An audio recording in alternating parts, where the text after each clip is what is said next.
Meeting is called to order. Pledge of Allegiance, Dr. Day. Please rise for the pledge.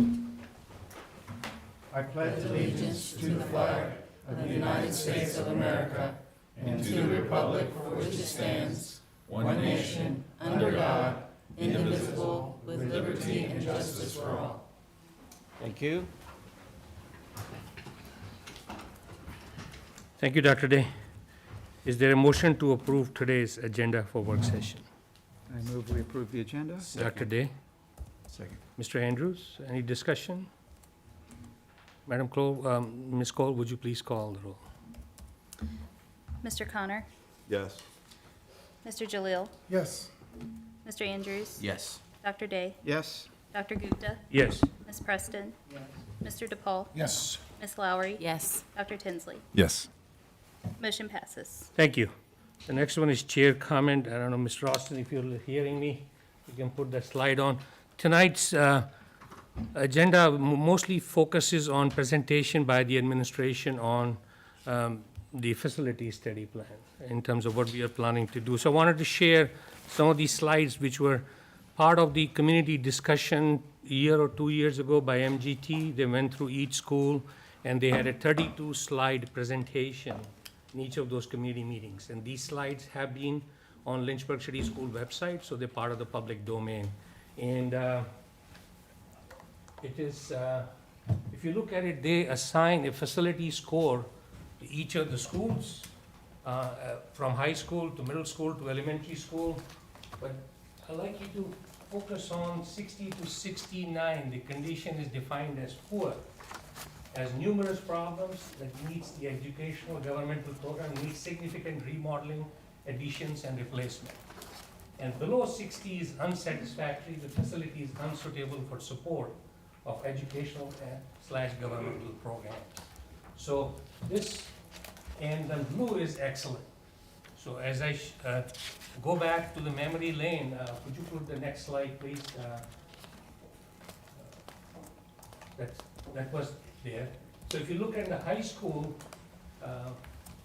one school, Heritage is blue, and EC Glass is green, right? And then let's go to the next slide. If you look at the middle schools, Sandusky is blue, and the Lincoln is middle, and Dunbar is yellow. So we have one blue on in high school side and one blue on the middle school side. Let's put the next slide on. These are our elementary school buildings. And look at the very last column, which is that facility score MGT talked about in their presentation. Now let me stand up and they'll point your finger to look at it. Look at Hutcherson is 70, Bass is 74, Bedford is 73, Deerington is 67, Heritage is 72, Lincoln is 66, DC Miller is 69, Paul Monroe is 70, 67, 68, 62, 80, and 70. The highest score we have in this column is 80. None is blue. Now, many of these, as I look at these numbers, 6 out of the 12 schools are in poor condition, close to being unsatisfactory. And what I wanted to ask this board is to focus on, it is our moral, ethical, and legal responsibility to make sure the kids we serve are taught in a safe, healthy environment. Period. Nothing short of that. So if we let them go into the buildings which we know are falling apart because of deferred maintenance over the years, and the school board doesn't own any of these buildings, they're owned by the city of Lynchburg.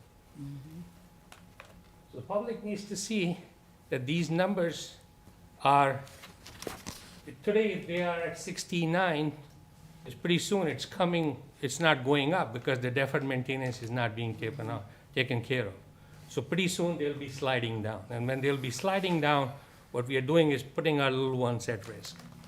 So as we discussed today, I wanted to bring this back from the memory lanes of those 32 slides. The scores of these schools, knowing about 50% are in poor condition. And if you take 72 70s into that, because 69 and 70 has a 1-point difference. And so then about 8 of our 12 schools are in poor condition.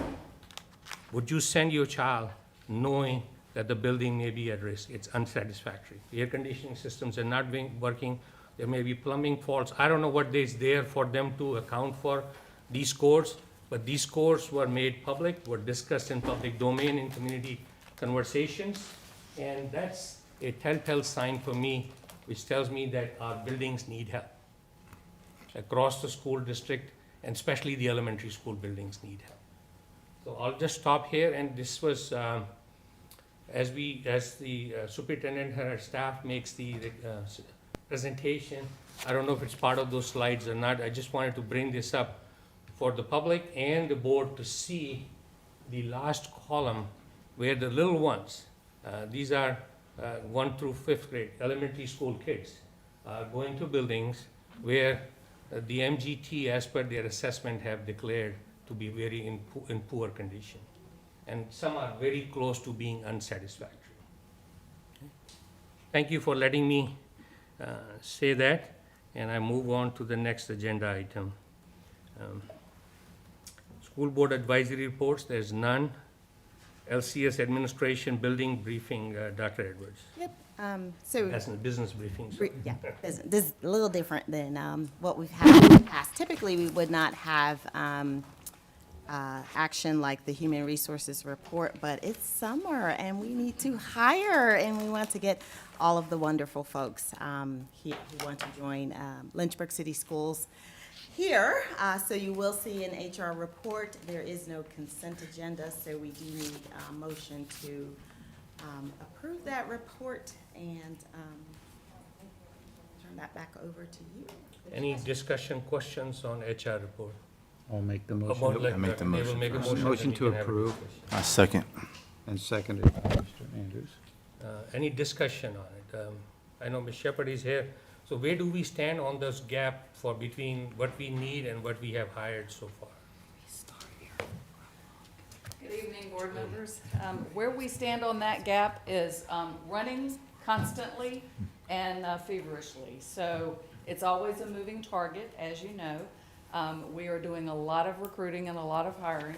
We have, as of right now, right this minute, 65 teacher openings. That's going to change as soon as you guys finish this meeting and we onboard the folks that are there on that particular board doc. That will help. So we're about where we always are. I don't think we're worse now than we were last year at this time. We are constantly recruiting, and we're constantly trying to fill these positions. Are you feeling the pressure of salaries from other localities? Yes, sir. Neighboring localities? Yes, sir. I mean, we even have signed contracts right now where individuals have committed to us for next year, and I'm getting requests to be released because they want to go to other divisions. What's the reason they're giving Salary? salary? Yeah. I'm not sure I truly believe that. I think that is part of it, but I don't think it is just that, to be honest with you. I don't think anybody will leave one position to make, $1 more somewhere else. There are other factors involved, but that is a component of what we are hearing. And I do think that we had individuals that signed our contracts, even though we got them out early, and that was a beautiful thing, signed the contracts and continued to look. So we were the safety net. Other questions? Would you please, Ms. Cole, would you please call the roll? Mr. Connor, Okay, Mr. Connor has a question, go ahead. I just want to make sure what I'm voting on, so it's not. We're voting to, I think, just accept this. Accept the HR. The HR. These Yeah. positions, The nominations, resignations, and separations. yes, Mr. Jalil, Has this report been updated with the request to change one designation to another designation that we received in our emails? There was one or two instances where someone wanted it adjusted in its designation. Was that done? Wonderful. It's a voting time, not discussion, so Yeah, you gotta vote yes, no, or abstain. No. Yes. Yes. Mr. Andrews, Sorry. Dr. Day, Yes? Yes, Dr. Gupta, yes. Ms. Preston, Yes. Mr. DePaul, Yes. Ms. Lowry? Yes. Dr. Tinsley? Yes. Thank Motion you. passes. See if I can go to my agenda. What's the next item? My computer is frozen. Facilities master plan. The facilities master plan. Right. No, it's a Yes. volunteer board advisory No, committee. no, we're on G2. G2? All right. Facilities master. Oh, Dr. Edwards. Okay. Again, yeah. Absolutely. So we have for you, it's lengthy, but I will say to the public and the board, there are a lot more slides on there for informational purposes than we're going to spend time on. So if you saw that presentation, it's like, okay, we're going to be here for a while. But we did want to do due diligence to make sure our new board members had information. We have new families who haven't been with us over the past 3 years that we've been doing this process. So Dr. Bodica, Mrs. Pugh, and I are going to kind of take you through the where we are, where we landed, and then, of course, some questions. And to make this go smoother, and I know you guys this is always the tough part, we like you to hold questions or at least jot them down. We did the not page numbers, but slide numbers if you have a question on a slide that we can come back to. But I think it's important that we lay out the big picture and everything and then come back to that. And for the public, we uploaded this, I think, on Friday, Saturday. We did go through, and there's a couple areas where there's typo and 2 important date changes, and I didn't want to pull down the one that's there and put up a new one without letting the public know. So we'll point those date changes out, the year changes, and then we will take that one down and put up the correct one so folks don't have misinformation. But we didn't want to mislead anybody, especially if you printed it like I did, and then it's slightly changed. So we are going to start with Dr. Bodica just kicking us off.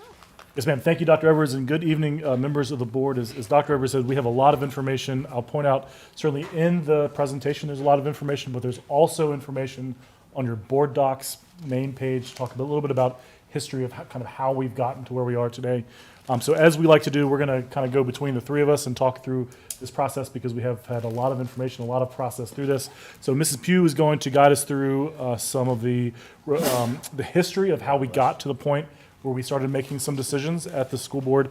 Dr. Edwards is going to kind of give an overview of the framework and decision-making, or the decisions that were made by the school board in October of last year, and then I will dive into some of the questions that we have now in terms of direction and decisions that do need to be made, as well as give you some more information on where we are in terms of this project. So I'll turn it over to Ms. Pugh to get started. Thank you, Dr. Bodica. So I'm just going to spend a little bit of time going over some of the background information, especially new school board members, but also for the public, our communities, families that may be watching virtually. So over the past couple of years, Lynchburg City Schools, as you are well aware, has engaged in a long-range planning process to really focus on the future of schools and school buildings. If you'll recall, beginning in the fiscal year 21, we did a facilities condition assessment, and that report was done by Dominion 7 architects. They were to evaluate the present condition and needed physical investments in our school buildings, and in particular, really focusing on the elementary, but they did look at some of the other schools. They came several times and presented to the school board as well as to school board and joint city council on their findings. The second phase of the work that's been done in long-range planning started last year in 2022-23 in the fiscal year, where we contracted with MGT of America, and they did an educational program evaluation, and they provided us with some associated recommendations. This was integrated with the findings of the condition assessment, and that was what used to create a facilities master plan. So as you will see, in phase 1, which again goes back to that Dominion 7 work, in the spring of 2022, and this is one of the dates that I will highlight to be changed, the presentation, if you have printed it off or looking at it online, it says 2023. But in the spring of 2022, we conducted many community conversations across the city, really getting input and feedback from the public, from our families, from community members on the direction that LCS really should go. This helped to inform recommendations for Dominion 7 and their facilities condition assessment report. So you can see there, we were at 4 schools and then 1 community location. Phase 2, in the spring of 2023, MGT of America, in partnership with LCS, conducted again some comprehensive community engagement conversations and processes to receive input on the direction of future schools and the future planning for Lynchburg City Schools. That process with MGT included a community survey, and we had several thousand responses, which is a good response, 30-plus stakeholder group meetings across the city, and then 4 community presentations and feedback sessions, and you can see where those were held. Again, some schools, and then this was also get input from the school board and joint city council members. So, in integrating the findings from Dominion 7 with MGT, MGT looked at the Dominion 7 reports, and then they created 4 scenarios for the future of Lynchburg City Schools buildings. And I'm not going to go over every single scenario, but they are linked in the presentation. For those of you that may need to review them, they're linked to our website. But at that time, really some of the things that they recommended were closer to home zoning, to close or convert 1 or 2 schools or more, to perhaps build a new school, to do renovations and improvements to some of the other schools, and to possibly expand schools. And then after those scenarios, we then got additional information from our community members, and really we held those forums at the potentially affected schools, and you can see those there. In addition, a community survey was done, and we had 3,000 responses on that. So this sort of is the big picture in kind of a visual format. So you can see on the left Dominion 7 recommendations, and the third recommendation is focusing on existing facilities. And then you can see on the right-hand side how those Dominion 7 recommendations correlate with some of the MGT scenarios, and in particular, those 2 in green. This really is what has driven the work of the board for the past several years. Okay, so now we bring in where some of the decisions have been made. So when we get to the fall of 2023, one of the things that I had asked the school board was, if we're going to make major changes in fall of 2024, we need to know that ahead of time so that or in a reasonable amount of time, because it does take a lot of time to rezone and reconfigure buses and do all of the things to make sure that the first day of school is an awesome day of school, like we had at Bass and what we're going to have on August 20th. So in looking at those 4 scenarios, as Ms. Pugh said, it was close some schools, do some things. The board was considering those 4 options as one of the possible options. And again, trying to have those conversations, one of their tools, and Dr. Dam, have you help me stay honest so I don't miss anything, was to really vet that through their finance committee. So the first meeting to discuss those 4 options after we had been out in the community was in August, on August 29th, with the facilities, Finance and Facilities Committee.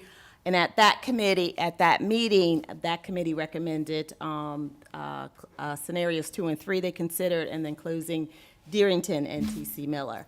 Subsequently, there was a discussion at the following board meeting. No decisions were made, just a discussion. And then later at the September 19th board meeting is where you'll see the board actually taking action for an alternate scenario, similar to 3, but with some modifications in expanding Bass, but also closing not T.C. Miller and Darrington, but now T.C. Miller and Sandusky.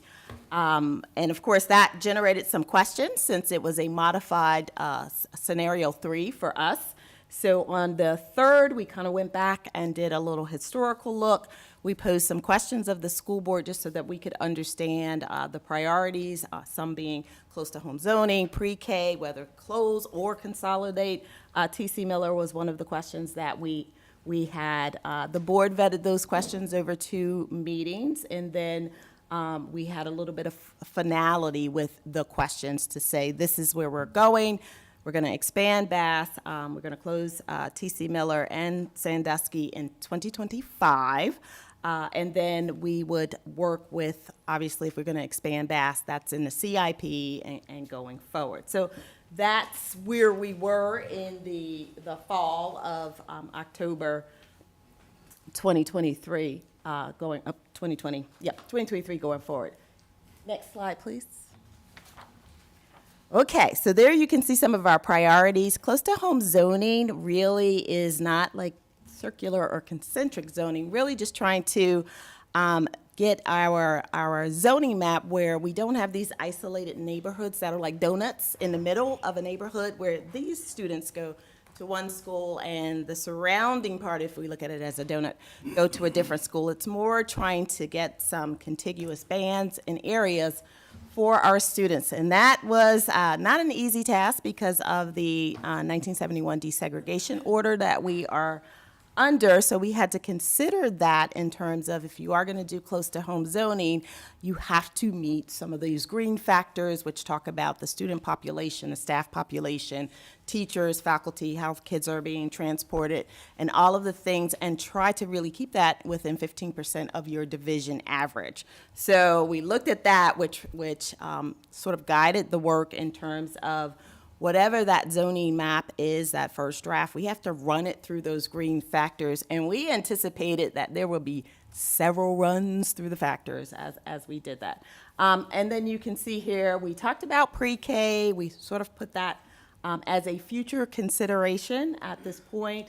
And then there was also some conversation about building CTE spaces. And the original CIP plans that were attached to all 4 of those options, each one of those options had a plan for when, if that school was going to be closed, and they were staggered dates, and then there were renovations and expansions on other elementary schools, as well as the big picture, like what does capital improvement look like on all of our schools? Because this is a big deal. You have to make sure that you have money over multiple years. It's not just the school.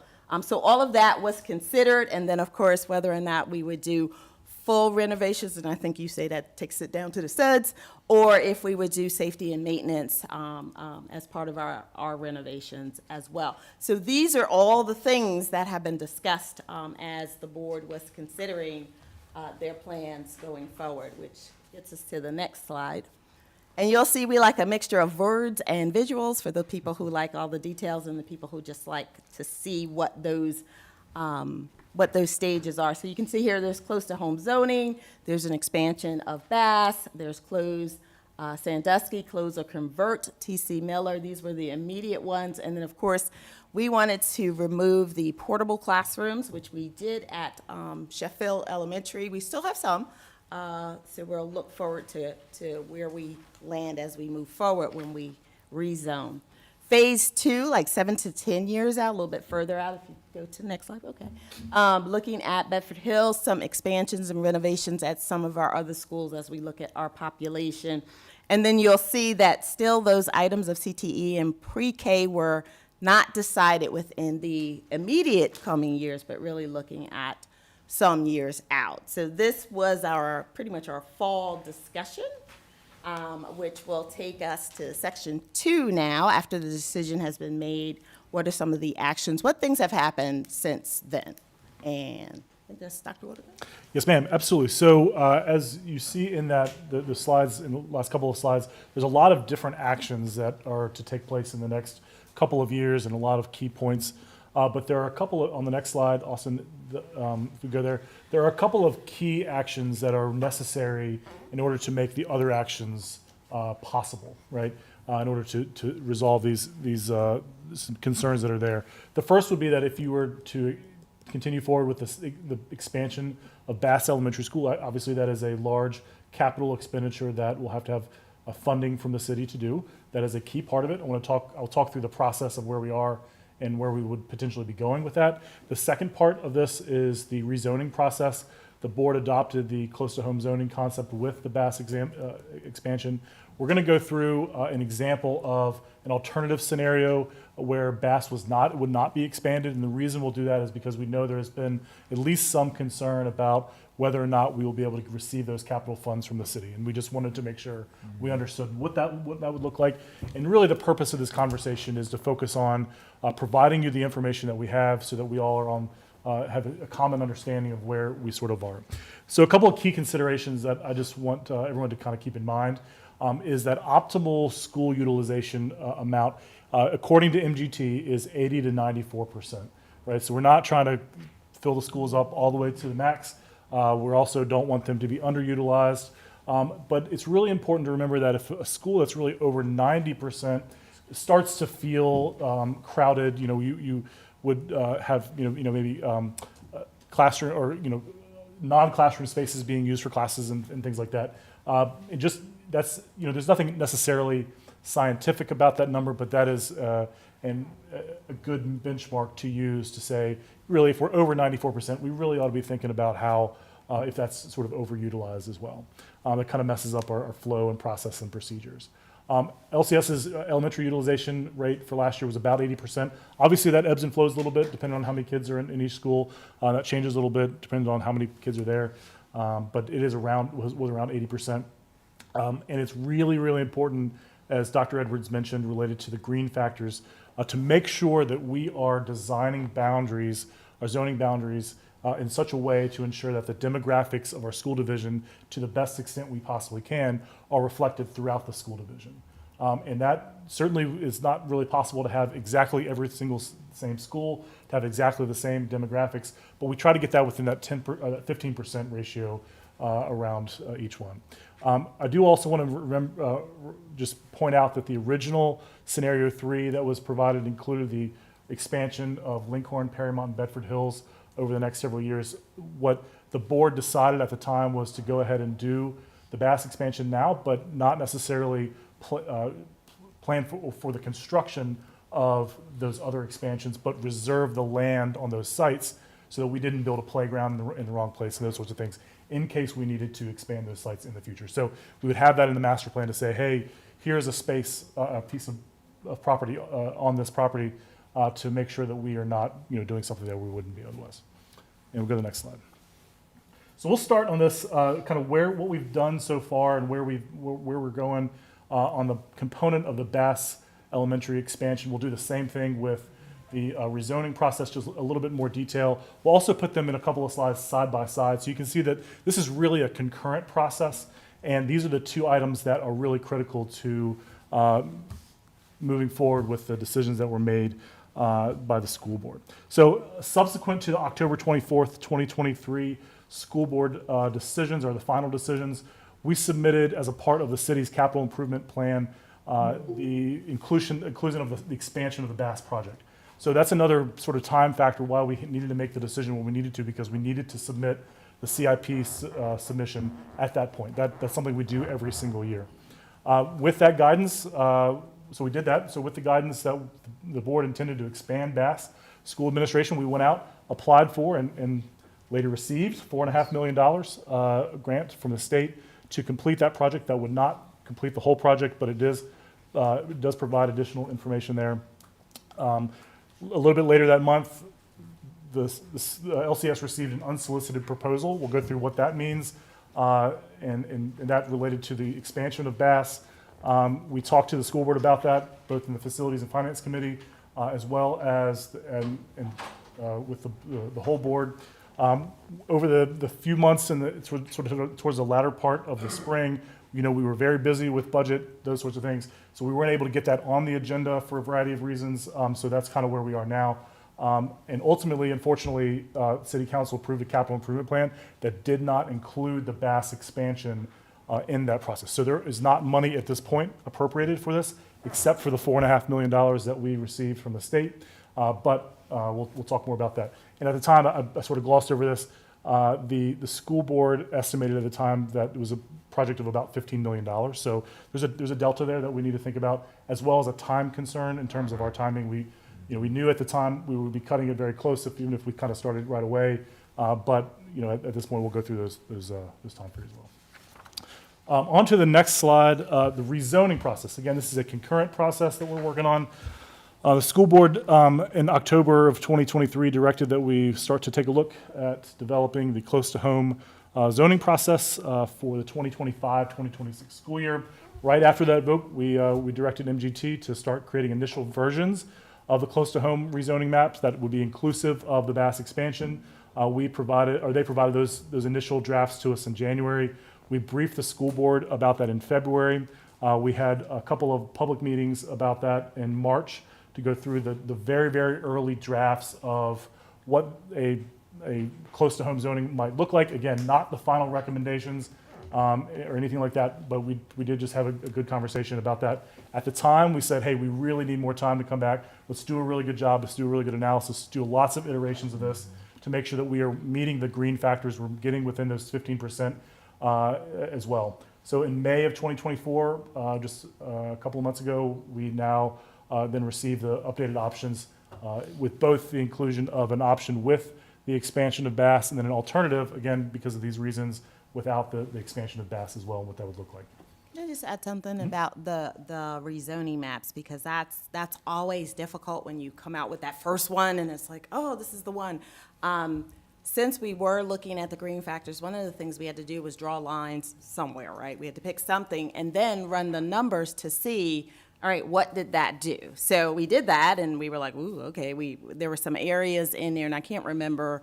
One was under percentage, and one was certainly over percentage, which we were like, okay, we definitely have to shift. It guided us on what we had to shift. And I think one of the areas where we probably had a misstep, and maybe if we had to do this again, do a better communication, because the story ran as if that's it, and that was not it. Similar to the process the city used when they were doing their voting maps, there were multiple iterations of like, let's come back. That was our intent, and still is our intent as we look at these maps, because they're not easy. They're very complicated, and you want to make sure that you're doing it right, and you want to make sure you involve folks. So if you were one of those ones that first map threw you off, we apologize for that. We need to do a better job of being very clear about the process, and the media too, being very clear about the process, that's not the map. And even what we show you today is not the map, because we still have to look at it to make sure if that is where the right thing that we're going to do. Sorry. Yep, so we'll go to the next slide. And so this is just a side-by-side. I won't go through all that information again, but just the point of this is to show that this is a concurrent process that is related to, again, these two really key action items that are critical to moving forward in this path if that's the direction that we will continue to go. There's 2 pages of this, just so similar sort of information as well. I think that's a really important, just kind of look at that timeline over the last several months. So we'll move now into just a brief discussion of the next potentials of the zoning process. Again, as Dr. Evers said, these are not the final proposed maps. Again, I think last time we wrote all over them. These are not the proposals. These are not the final anything like that. So please remember that. But I wanted to start off with this current elementary zoning that we have. And this is a complicated map. And so if you take a look at it, the colors relate, of course, to the elementary schools that are assigned to which zone, or which neighborhoods are assigned to which zone. So we did a very in-depth presentation in February about this map and some of the challenges that it creates. One of the larger challenges is really focused on the need to transport students really across the city and having non-contiguous zoning districts throughout the city. That causes a couple things. Again, kids are on the school bus for a really long time. Of course, it's confusing to families sometimes because maybe across the street I might have a student that would go to school, a different place where my kids might play together, or even more likely that there might be a school across the street and say, hey, I can see this school, but I'm going to Perrymont, right, which is a great school, but it's just you can't see it from there, right? So it's a complicated, confusing map. So our goal in this was to, number one, make sure that our proposed zoning districts are reflective of the city population as a whole to the best extent we possibly can. And number two, that we have contiguous zoning districts to the best extent we possibly can. And that we are trying to get students to a school as close as we can. Again, there is no way to get every student to the very, very closest school as well. So there's two iterations of this. Again, the first one, and I'm going to go over that, is with the board-adopted BAS expansion. So there's a couple of points that I want to make here. The first one is you'll see lots of green. So all of these items here are, we call them the green factors, which don't really mean the color green, but it's related to the court case. But it works out that we can use the color. And you see all the ones there are within that 15% of the division average. With the expansion of BAS, that would put our utilization throughout the city at about 89.2%. So within that 80 to 95 range. And you can see, and we won't go through each one of these numbers, but there's a few that are a little bit over 90. There's a few that are sort of on the lower side. The other concern in this model is that the Darrington economic percentage of students that are economically disadvantaged are slightly above that 15% above the average. So it's higher than where it should be, and Paul Monroe is slightly below that. But they're within a couple of percentage points of that metric. But we did want to point that out. That's really not a surprise, but that is the challenging component. So in order to get to these numbers, it took about 150 iterations of the geographic information system running and running again to make sure that we are trying to get these numbers within those factors. So I think that's all I have to say about that slide, and then we'll move. So what does that look like? That is what the actual potential zoning option will be. Now, I want to point out one thing that is a little confusing, but I didn't want to alter the map because I think we just want to make sure we're giving you everything there. It says option 2 at the top. All that is how MGT numbered them. We're putting the board adopted version first because we think that's important. So don't take that number as anything. It doesn't mean anything, but that's there. So I want to point out. I want to inject something here. I know you want the questions at the end, but since this is on the slide. The board adopted is referring to this. That's right. It's not referring. That's right. I'm sorry. Yep. That's a great point. So the board adopted plan, those are the key components that Dr. Edwards went over. That would be closing Sandusky and T.C. Miller with the BAS expansion. And what you can see is that the zoning districts are at least contiguous with one another. As we expected, they're oftentimes sort of longer across the city. That takes in a better cross-section of the city. For the most part, they provide places to go to school that are at least a little bit closer to home, where we have people going further away. There's a section of Paul Monroe's district in this model that really has to bring in and take into some of College Hill. That was related, I'm sure, to trying to balance out the demographics of that school.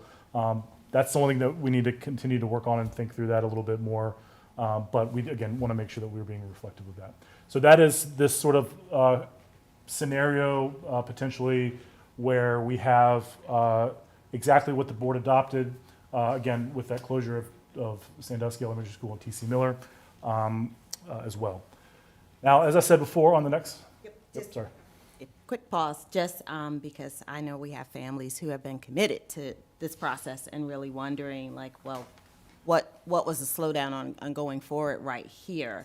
So here, while we do have a zone map that we can go back and revisit and kind of tweak those not green colors, I guess I will call them the red and the yellow to balance that out. What's missing at this point is the commitment to the funding for BAS. So this is all going on at a time where, if you saw that parallel timeline, that we were, yay, we got the grant for four and a half, but we really needed the 15 million, and we put it in the CIP. And remember, the city is also doing their budget simultaneously that we're doing ours, and they did not final approve theirs until May, I believe, is when it happened. So this zone, this process, which was slated to happen in the fall of 2025, is contingent on the expansion of BAS and moving forward. So now that will bring us to our next Well, assumption. That's right. So on the next slide, we wanted to do a scenario, again, because of the concerns, as Dr. Edwards said, whether or not there will be funding for this project, which I think is a really real conversation to have, and we just have to recognize that. If there is not funding for this project and we go forth with closing those two schools, then we will have a much higher utilization rate at those facilities, at those buildings. And so if you take a look at the components that are in green, as you change the zoning map a little bit, the demographics don't significantly change. They're able to keep them pretty close to what they are. But overall, we're close to 94% utilization.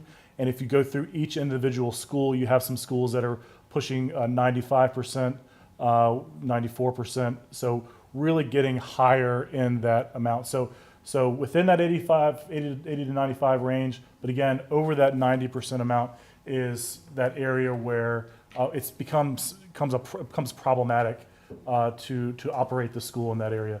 One of those schools, of course, would be Bass because of the close to home zoning. The zones that are closer to there that are now attending Heritage would be all mostly at Bass, and so that could be very troubling, right? And we should really think about whether or not having a close to 94% utilization rate is really where the board wants to be as we go forward. And so that's why we're having this conversation. We really wanted to say, hey, now that we've done a lot of data crunching, this is why we asked for a little bit more time. We wanted to bring this forward to you. It's one thing to be talking about the theoretical plan, but let's start looking at the data when we are able to do it and just kind of have a conversation about that. So if you go to the next slide, this is what the scenario looks like in terms of the alternative scenario. That would be, again, closing Sandusky, closing T.C. Miller, and then not expanding Bass. And you'll primarily see that the changes in the zoning district in this alternative relates to Bass, of course, because it's a smaller district or smaller school than in the other scenario. R.S. Payne takes some of that on, as well as Perrymont. But for the most part, the other districts are pretty similar to what the original alternative was. Again, same comment about the option one at the top above. So as my fearless boss always likes us to do, is on the next slide, we'll show the comparison to all three of the maps. I think that's a very important distinction.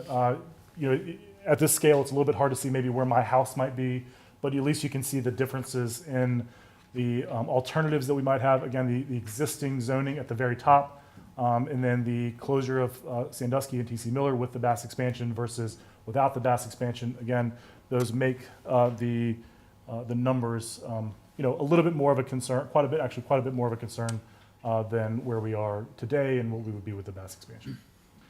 Okay, next slide. So this brings us to the fork in the road, which is where we are. And obviously with our two zoning plans, one with Bass, one without Bass, should that be the direction? We know the direction was with the Bass expansion, and the clock is ticking for 2025, but the money is not there. So here we are with our fork in the road, and something that we want the board to really think about today and consider is, do we go forward with the Bass expansion and approve it? And there's a little bit more to that after we get past this, because we'll show you the information about the unsolicited PPEA. Do we stop, pause, reconsider? And then what does that mean? Reconsider what? There's multiple pieces and parts that could be reconsidered. And again, we need to have a board discussion about that. And it's important for our public to really watch us have that discussion, and the transparency that we are trying to show as we make these very tough decisions going forward.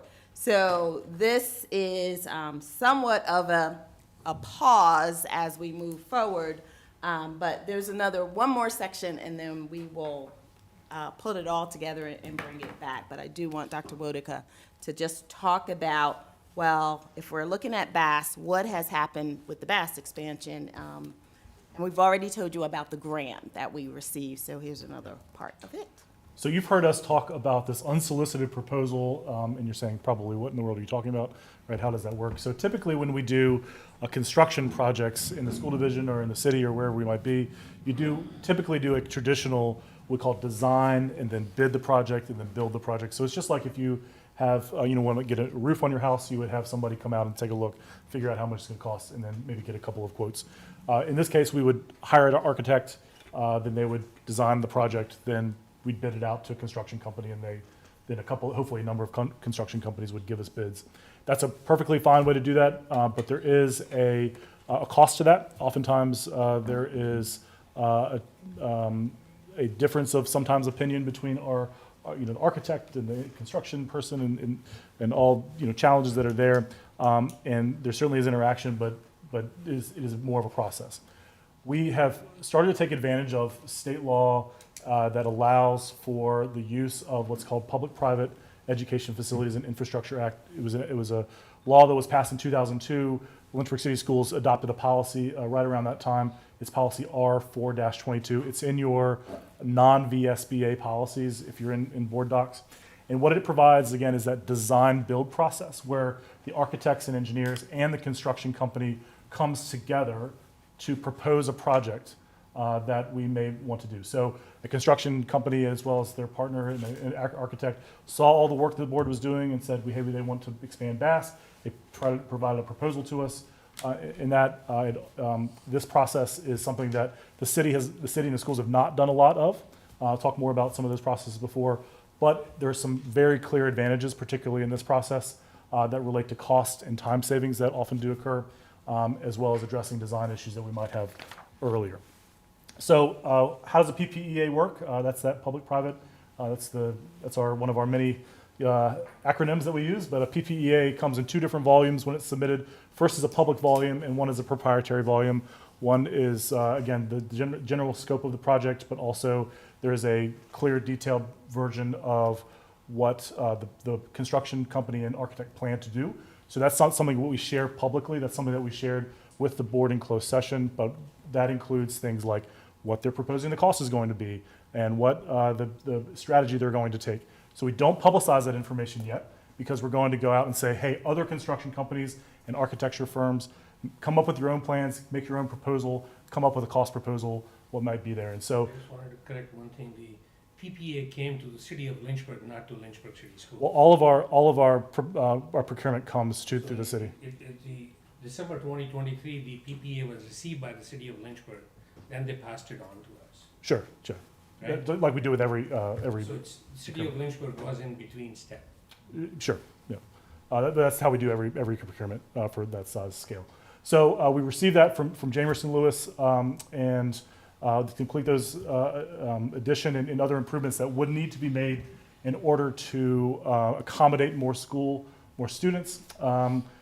Lots of school divisions have done this, but we have not made a whole lot of use of this. We did do this during the Dunbar Middle School heating project. It has been very successful. We are very much on schedule. We're actually doing well on the budget, and we're going to be on time to be able to get that project done. So really thrilled with that process, and we certainly they've made good use of the tool. The other thing is the city has used this to build the new police department, which is a very large project. So it's been a good tool as well.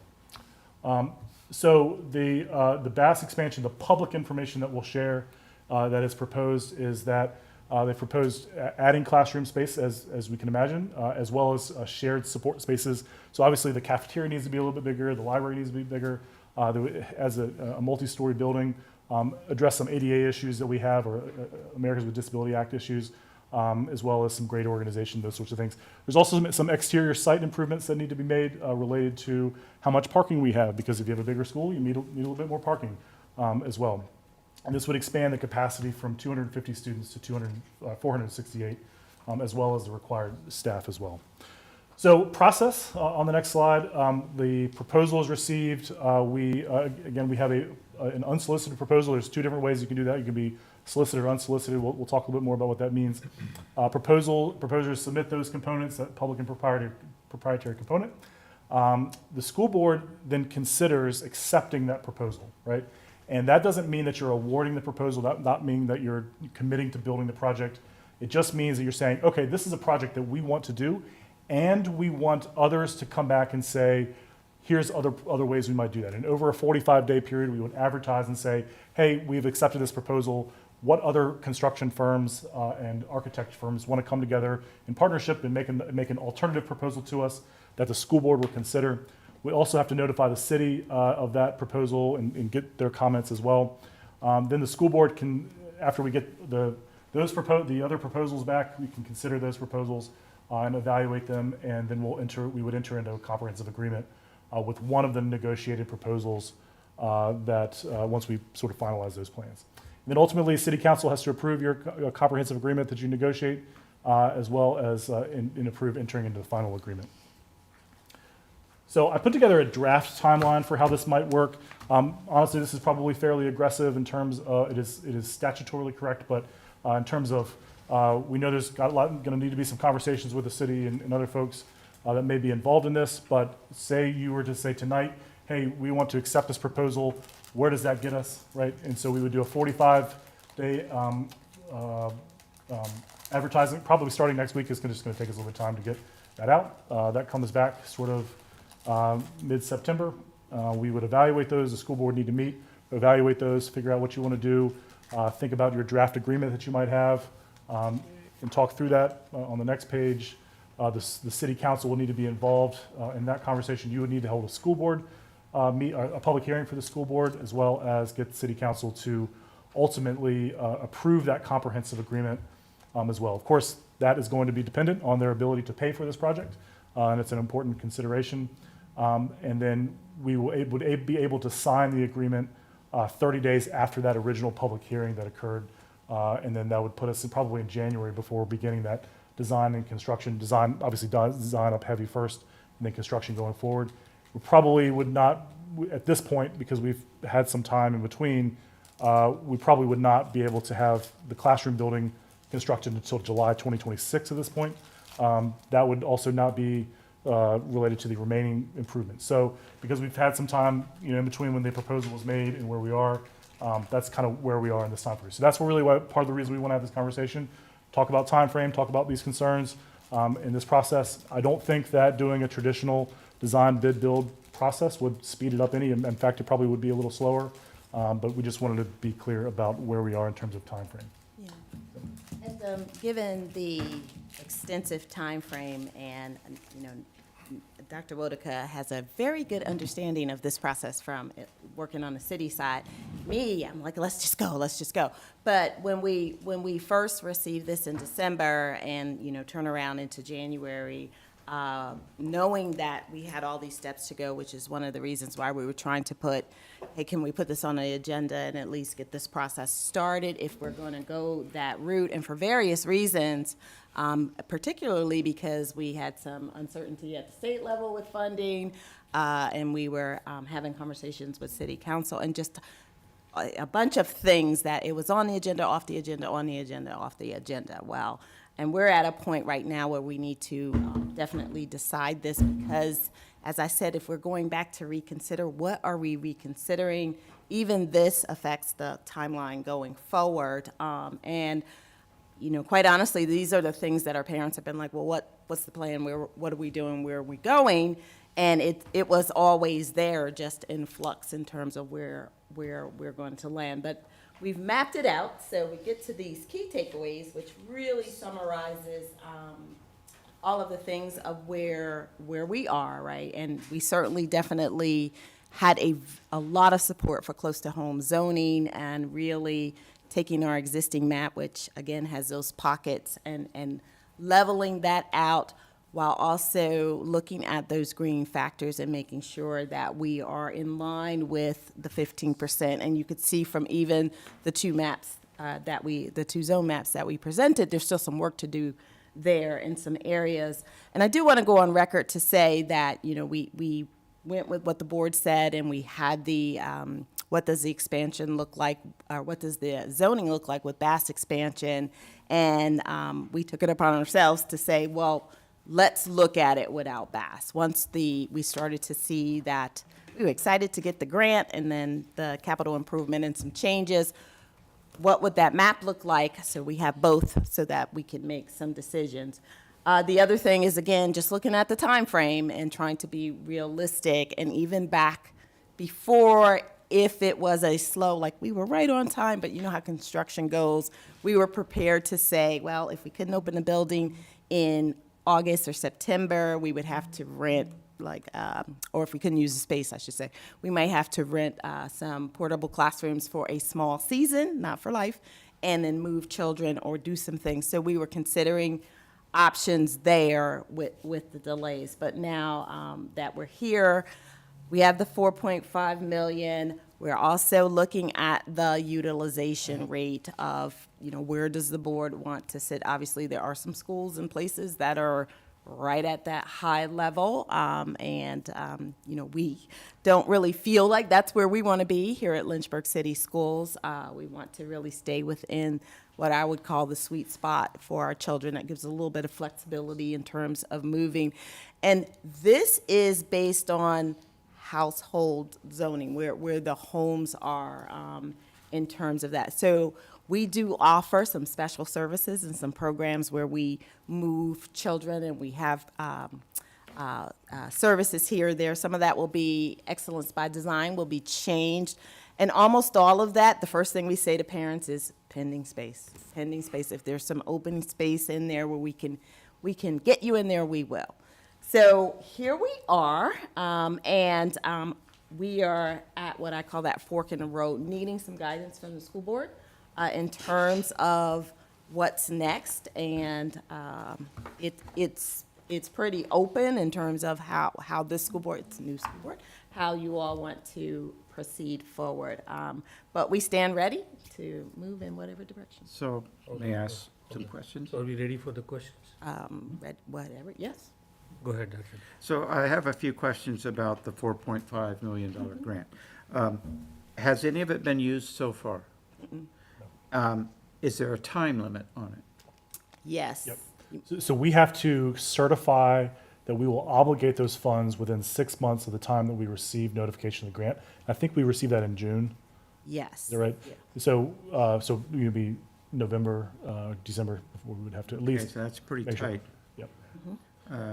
And it was a competitive grant, so other divisions applied. We were scored, ranked based on it. So we're also looking at what are our options. And just for our public, sometimes when you have money, you're like, oh, 4.5 million, let's use that to hire some more staff that we need. Well, it's dedicated funds for a construction project that's tied to this particular initiative. And so if it turned out that we did not build at Bass, that money just goes back to the granting agency?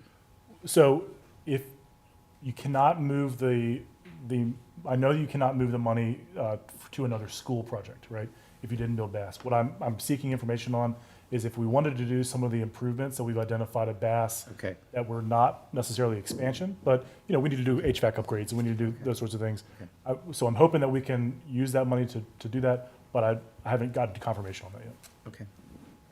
Just wanted one more piece of information in terms of close to home rezone. NAAC, the plaintiff is a local plaintiff. When that the DSAG order was taken.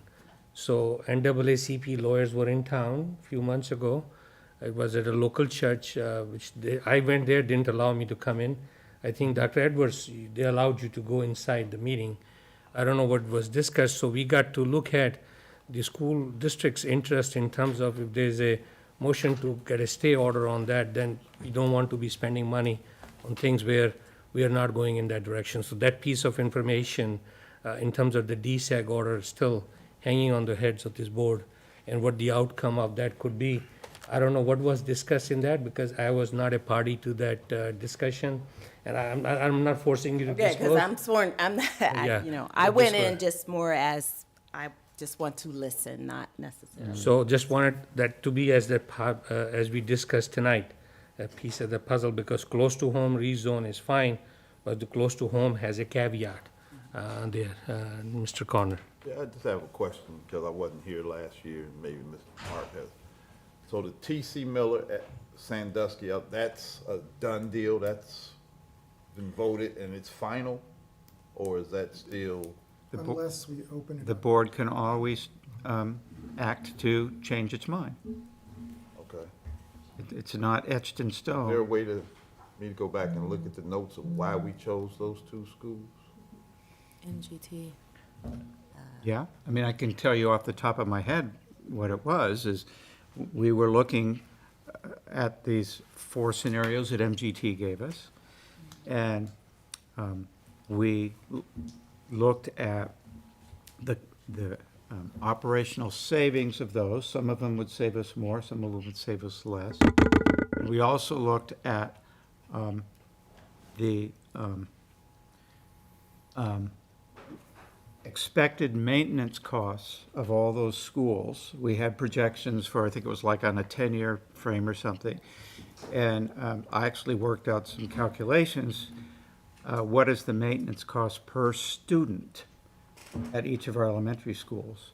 And picked two of the 3 lowest ones, or highest ones, I mean, that we were going to have to be spending more per student at those schools than others. So have we looked at, did we look at a plan that, let's say, only closed one of those schools?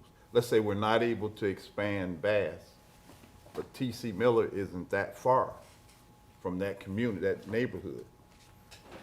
That would always be something we could go back to if we choose to. That wasn't, what the board decided on, I believe it was September 19th, was that we would close T.C. Miller and we would request $15 million to expand Bass. That was the decision we made at that time, and the administration has been planning based on that decision. The issue we're faced with now is whether that request for the $15 million to expand Bass will effectively be denied. So if it's denied, have we considered, that's what I'm saying, did we consider maybe keeping T.C. Miller? That would be among the kinds of And- things that we would be considering at and- this point.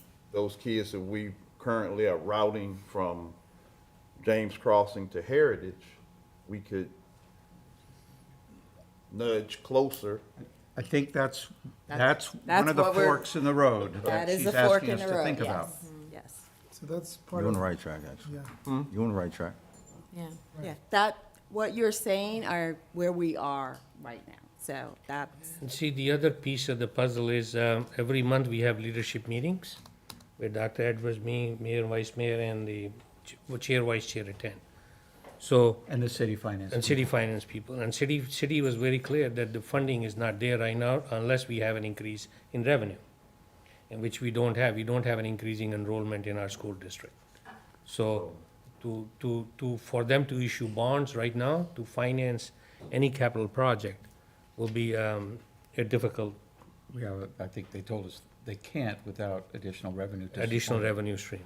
So without, throwing a monkey wrench in the whole thing, have we considered maybe keeping T.C. Miller? If we don't get the money to expand Bass, we have to come up with some alternative. Am I right? Not necessarily. Well, We could go with the 2 school closings and not expand Bass. We would have high utilization rates, as has been pointed out here, but we aren't forced to do something different. It would be our Capacity. decision. I'm sorry. Go The ahead. capacity is there. It might be a little crowded. MGT says up to 94%, we're going to be approaching that. So it might be slightly crowded, but our enrollments are going down. That's just the bottom line. So we're getting less and less kids, and that was one of the things that precipitated this. And the other part of that was that a majority of the kids at TC Miller live way out of that zone. There's not a whole, I think it was like 25% of the kids that could go to TC Miller could actually walk there. The majority of them don't even live in that area. Right. And technically, you could choose Sandusky. So you could choose one or the other in order I'm not to, saying, the overall look- utilization rate to go high. From looking at the maps, it looks like the biggest change is from that southwest going all the way to southeast going all the way to southwest. So, What is the enrollment for T.C. Miller for coming fall now? I'm sorry. the enrollment for. What is the, TC Miller. as of today, what is the enrollment? Enrollment at TC At Miller. TC Give me Miller? 1 second, please. Yeah, yes, yeah. What is the TC Miller enrollment projected She's as of working on now? it. Yeah, She's working on it. yeah. Mr. Connor, the only school more expensive than those two is Darrington. So throwing that, I putting understand the, Darrington, it's the only school that's right in the middle of a community. of course. So it's, That was one of the reasons why we didn't choose that one. but the reason I'm looking at TC Miller, because I know that's one of our biggest issues is that Florida Avenue, James Crossing, Winston Ridge Road, taking them all the way to Heritage Elementary. On both of those proposals, I saw that was corrected, one with a Bass expansion. So I'm asking, if we aren't able to expand Bass. Right. Nobody's gonna give us the money. What's the closest school to that area where we can maybe transition? You say 25% of those TC Miller students, so that's the 75% of that capacity could go to maybe the rest of that area going, I mean, it'd have to go across the expressway, but we can bring them across the expressway closer to TC Miller than bringing them all the way across town to Heritage Elementary. So we still accomplish the closer to home Current with only closing one school. projected. That's one of the options we could consider, and I think that's where we are. Are there other options we could consider? Well, there are other reasons why not to expand Bass. I wrote down that the parking is very small. You would definitely have to increase parking because it's so small. And the parking is across roadway where buses and cars move over. So a lot of people park, and teachers especially, they park across and they have to walk to the school crossing these roadways. And if you have almost School 500. buses, load, non-load, at the lowest level behind the school. That's still a situation, so that could have some, Plus the entryway and egress, that small street, that's tough. Remember there was an 18-wheeler parked right there over the bridge? Yeah. And they didn't know where the guy was, and the police had to come and look. That was really something. What's the enrollment for TC Miller? Projected enrollment based on students who have been there, students who have completed applications and been given an invitation. The projected enrollment would be about 166 students. 100? As of last week, and I want you to just think about this is last week, at the end of the week, 89 students had completed enrollment. However, registration, online registration. Keep in mind that that's still an open process for all of our schools. We have enrollment day on August the 12th, 10th, something like that, I think, 10th, I think. And many families wait until that time to complete registration and online registration. So to date, 89 have completed online registration, the registration process, but if we look at projected based on enrollment last year and invited students this year, it's about 166. What's the enrollment for Sandusky Elementary? before you answer that question, what's the I'm looking for I don't see, because they are not on any of these slides. What's the 250. capacity? 200. TC Miller, MGT estimated the capacity at 268. And we got 140, so We are 89 registered right now, 166 is Yeah, the projection. Last year's enrollment, and it can hold well, 268 was the number that 68. MGT used. That's maximum. And That's over 100 students that we could bring there Yeah, but without doing anything to Bass and still closing Sandusky. Exactly. Plus, what we were looking at is continued lowering enrollments. We can't forget that that is projected. what is the enrollment at Sandusky as of today? Currently, again, at the end of the last week, Sandusky, and I'm not sure if Principal Womack is the one who put the numbers in, or if one of his administrative assistants, but currently it's 280. What's the capacity for Sandusky? The capacity that MGT used was 386. Another 100. That number that you just gave it for Sandusky, is that a projected number?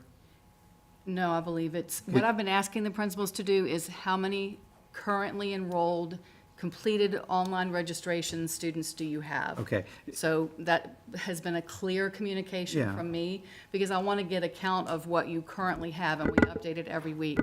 You gave us a- 280 is what is listed for Sandusky, 89 is what's listed for TC. Because you gave us a projected number for TC Miller. I did, because we've been working with Ms. Rhodes, and so she gave me that information. I don't have that from, Would you repeat for me the actual current enrollment for TC Miller? yes, sir, 89. 89. And Can it's I, not- can I it's call, not yes, enrollment. I was gonna It's- say, it's can I just families- caution, it's the Yeah, it's online families that have registration. completed Let's go online anticipated registration. Hold on. 168. But you mean, Don't intervene in between when they Yes. is speaking. Let her finish her thought.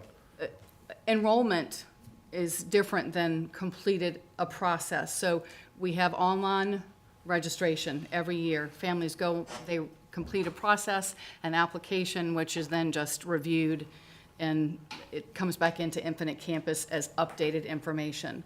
So completed online enrollment for TC Miller is 89. Completed online enrollment for Sandusky at this point is 280. Based on last year's enrollment and her projected enrollment for invited students, Ms. Rhodes was able to give us an estimation, and it was 166 students. That is based on her last year's enrollment and her additionally invited students this year. Could I add one thing, really, just some context real quick? So just remember that that capacity number is at that 100%. That's So if right. So you don't want to be at that 100%. Right. It's like, think about 90% of that number. Mr. Jalil, go And ahead. Sandusky's Hold on, estimated, Mr. Connor, Mr. Jalil has the floor. I just want to make sure that there's terms not being mixed up here. I heard Bass was at 89, but it has capacity. No, TC Miller. TC Miller. TC Miller is at 89, because that's what your question was. So TC Miller is 89, and it has a higher capacity, but they're all given to you by the principals as they are currently. Correct, but I want to be clear that the 89 for TC Miller is families that have completed online registration. And the principal and the staff can confirm by that registration that the student is more than likely going to walk through the doors the first day of school. So I can say that based on the information that the principals have given to me. Now, again, keep in mind that many families waited to complete online registration and the whole process until August 10th on enrollment day. Yeah, so So, that we don't make judgments, Right. false judgments about our families at TC Miller or our families at Sandusky. The online registration versus the actual enrollment day for all of our schools has a little bit of lag. We'd love for everybody to do that online registration. We like 100% online registration, and then they show up to enrollment day with proof of residency and then do all the things and meet the teachers, and that does not happen. But that is not a TC Miller thing, and it is not a Sandusky thing. So I just want the board to be clear. Like, if you looked at any of our schools, you'll say, oh, yeah, their actual enrollment, let's just say last year versus where they were with online registration last year, there is a gap. It's getting better. More and more families are registering, doing the online registration, but it is a thing that occurs in multiple elementary schools, not just these two. just to give you context, currently at RS Payne, including the Bay School and Go Center, there are 110 completed online registration, the families that have completed that. Their enrollment is typically well over 400. So that's to Dr. Edwards' point. I don't want us to look at that number for TC Miller and make a judgment. Mr. And Connor? just- yeah, you go have- ahead, go ahead. Mr. Connor has the floor. Good, yeah. so what's the capacity at Sandusky? The number I got from the MGT presentation was 386. That would be the number at 100% capacity. Okay, at 100%. And we say capacity at TC Miller at 100% is 280. 268. I wrote 268. Okay. Other questions? And I just want to make sure too, You understand, August was mentioned, but all the years I taught, a lot of kids come in September. So even the full month of September is full of kids coming in, so it just depends, a lot of moving around. Buses had the same thing. Yeah. We had a list with 30 students on it. We pull up to the stop and there's 58 students. Yeah, so, We got them standing in the aisle the Yeah. first day because they register so late. So that happens a lot. I'm just trying to look at an alternative if we don't get to 15 million. What I just want to make sure I understand is, we need to expand one of our schools. But it takes $15 million. But we can't get to $15 million, well, let's close 2 schools. Let's close 2 facilities. No, So, expansion is not, you can build a brand-new school too. yeah, So so build a expansion brand new is- school, once again, that's CIP money you got to get from the city. What I'm saying is, maybe we need to look at, well, like, here's capacity at Sandusky is 386 students. Maybe we need to look at shifting around once again, keeping one of those schools, shifting, so we still do the close to home. If Bass is pie in the sky, then we need to look at another alternative. Because it even looks like what we're talking about now, even if we started tomorrow, like jamming on this whole Bass expansion, we still gonna be up against the wall come December. And we still gotta go to the city and with hat in hand saying, hey, Dr. Day? So, the motion that we originally adopted on September 19th was that we would request 15 million. So what I would like to do is ask us, have we requested 15 million? Yes. We put it in the CIP plan. If we were to approve the PPEA, that would be another aspect of requesting it, right? Yep. So I think, in my mind, the first decision, are we going to give up on the Bass expansion at this point? Or are we going to take this second opportunity to make a request for it? In my mind, we shouldn't go forward because there's other reasons beside the money. Number one is, Other reasons what? there's other reasons not to go forward with the Bass expansion besides the money. Not only did I mention the parking, but it wasn't really something that all of us brought together as an idea. It was just presented as an alternative to what the scenarios were, right? It was just one idea that was thrown in to make a different scenario than the different scenarios that was given. As the PPA was just described to us, it included improvements in the parking. That's what Mr. Not quite Waddick, talking about that. So, that's what, well, No. you're talking about the whole configuration, just not how many parking spaces. no.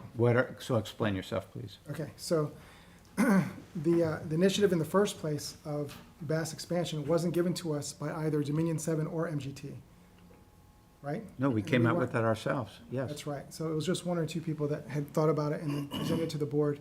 It wasn't all of our, coming together and saying, okay, let's expand Bass. It was, But the majority of the board approved it. right, but it doesn't have a strong legs for any large majority of us to do that on purpose, because it wasn't an idea that came from the two entities. What came from the entities are 4 scenarios. And the 4 scenarios had a number of options for different combinations of what could be done with all the schools, all the elementary schools that we had. And the real solution to making a better judgment than what we did in the very beginning was to simply carve out what we knew was wrong, because they don't live here and they don't have the details of Dearrington and all those things, and just give the scenarios to the administration.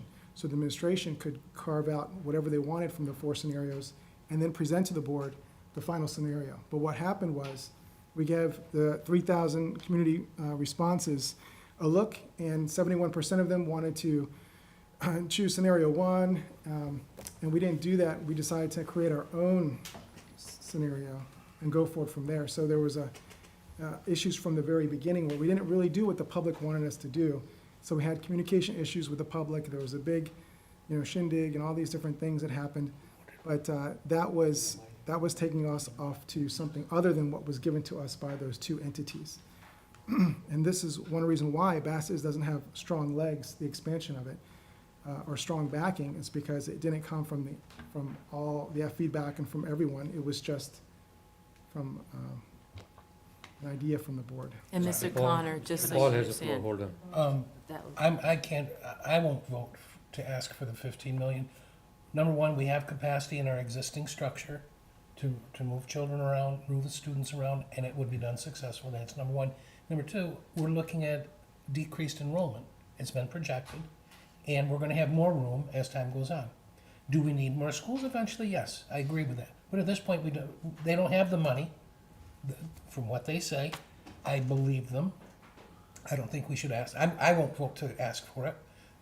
Whatever the board does, of course, I support you. But I cannot bring myself to vote for it because they don't have the money and we have the capacity to take care of the children as it sits. and just so you know, too, that, Hold on, don't jump in. I'd just like to give you an You gotta update. Be acknowledged by the chair to speak. You cannot just jump in randomly. Go If I- ahead. If I may,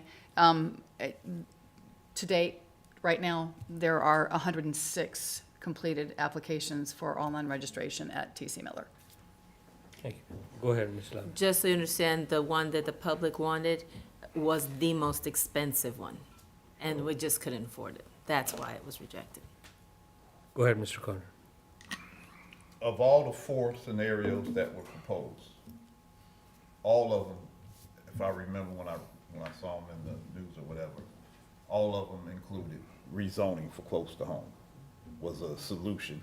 That was one in every single proposal that seemed to be an issue. So regardless of the other things that we've done or not done, that needs to be an important thing, is get these kids closer to home. So maybe we need to go back and revisit some other scenarios. Like you said, we didn't even choose the main scenario that was suggested. We kind of made up our own. But You gotta understand the background. These 4 scenarios were presented to the board by MGT America, right? Am I correct in? The board was not involved in developing those scenarios. Wouldn't choose it. So the meal was served on your table, and you got to vote on approving that meal. No, You that was understand? the Hold mistake. on, I'm speaking, I have the floor. You can raise your hand, just take, and you voted for that option to go with. Mr. Jalil was one of the members who voted for that option to be approved. I understand it didn't have strong legs and it has weak legs, but apart from that, the majority voted for it. And as I said, the Robert's rule allows it to be opened up when there's from the prevailing side, a motion and a second to open it up. And that was tried a couple of times, but didn't succeed. And go ahead, Mr. Julian.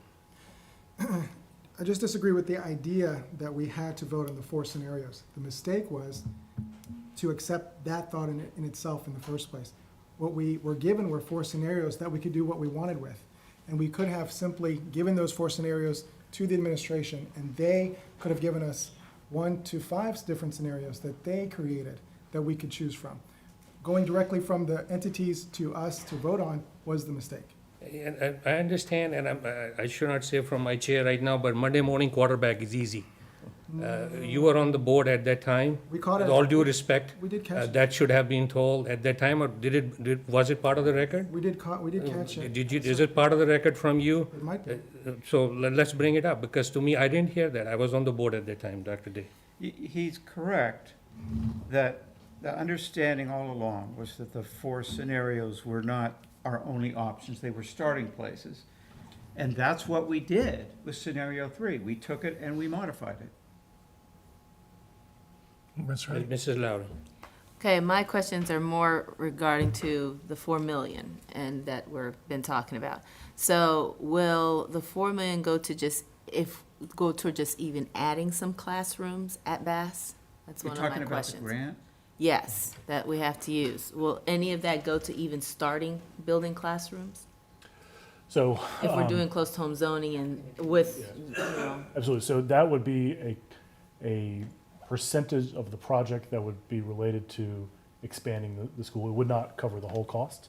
but it would yeah, be- that I know, but yeah. would it at least go to starting at least like, instead of starting maybe with the HVAC, starting with the classes first? I know the HVAC has to be part of it, because you have to have ventilation, but would it be starting with that, or would it be starting with the parking lot, or would it be starting with? So our first step would be, just because of timing, would be the classroom. Okay, that's what I was curious about. So will the utilization rate level out with Bass as those classrooms are built? I'm not sure I understand. Will it not be so high? You know, it will level out a little bit? Well, it really depends on how we draw the boundaries. And so if you, we tried to leverage, I think in this, try to leverage the space we had, but we could, if you want it to be lower, then we could start to rework on the boundaries again. That would be one of those things we could do. Oh, Let me okay. ask you this too. Let's look at 3 schools, Sandusky, T.C. Miller, and Heritage. Mhm. What percentage of population is zoned to be in that school?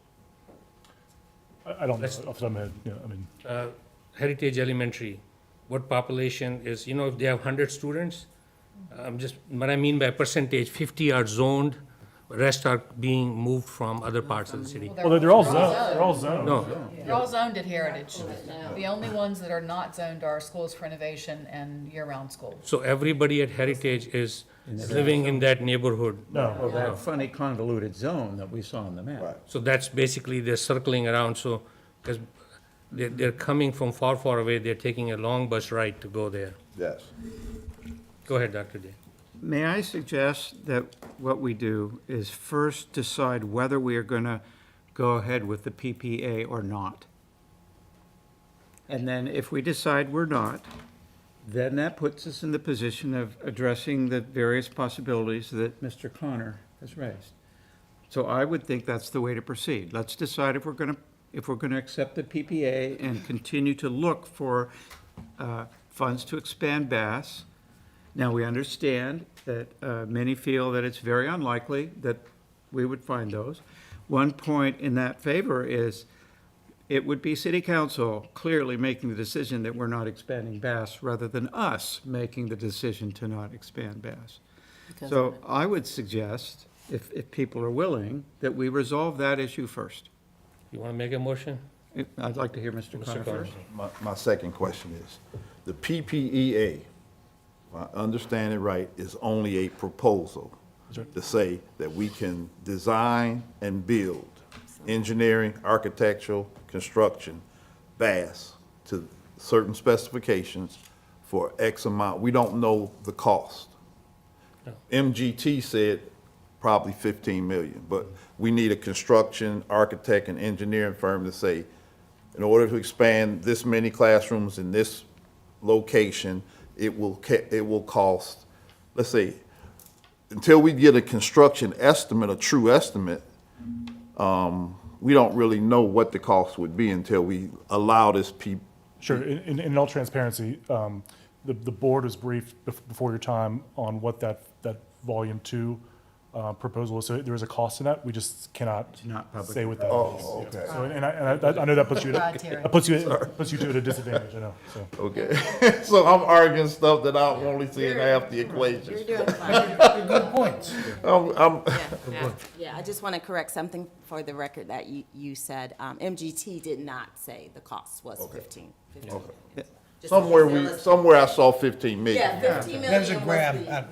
was what Mr. DePaul. was asked. Okay, You know, we came down to the realization that the need that we have is reducing.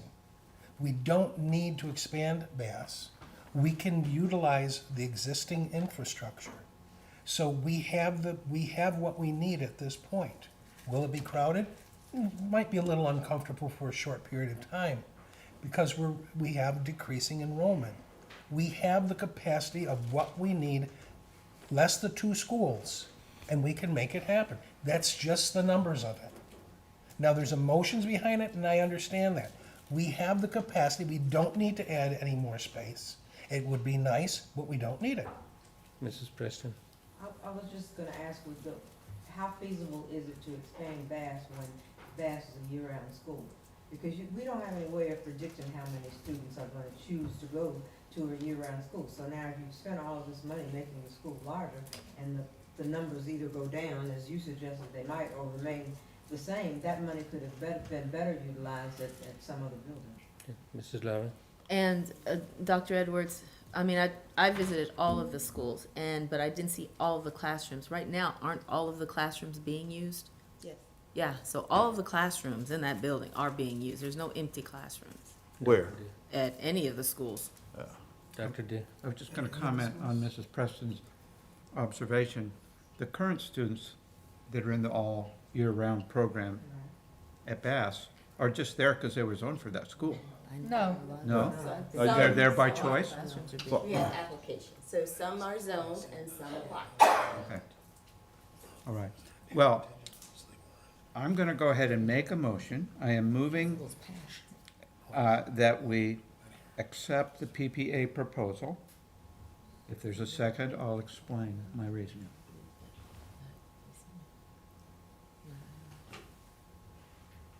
If there's not a second, it dies.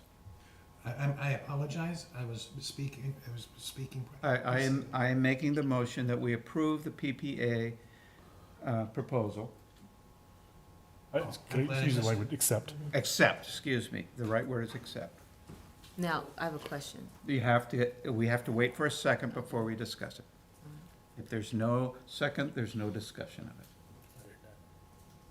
I don't hear a second, do you? I don't. Okay, so that issue's dead.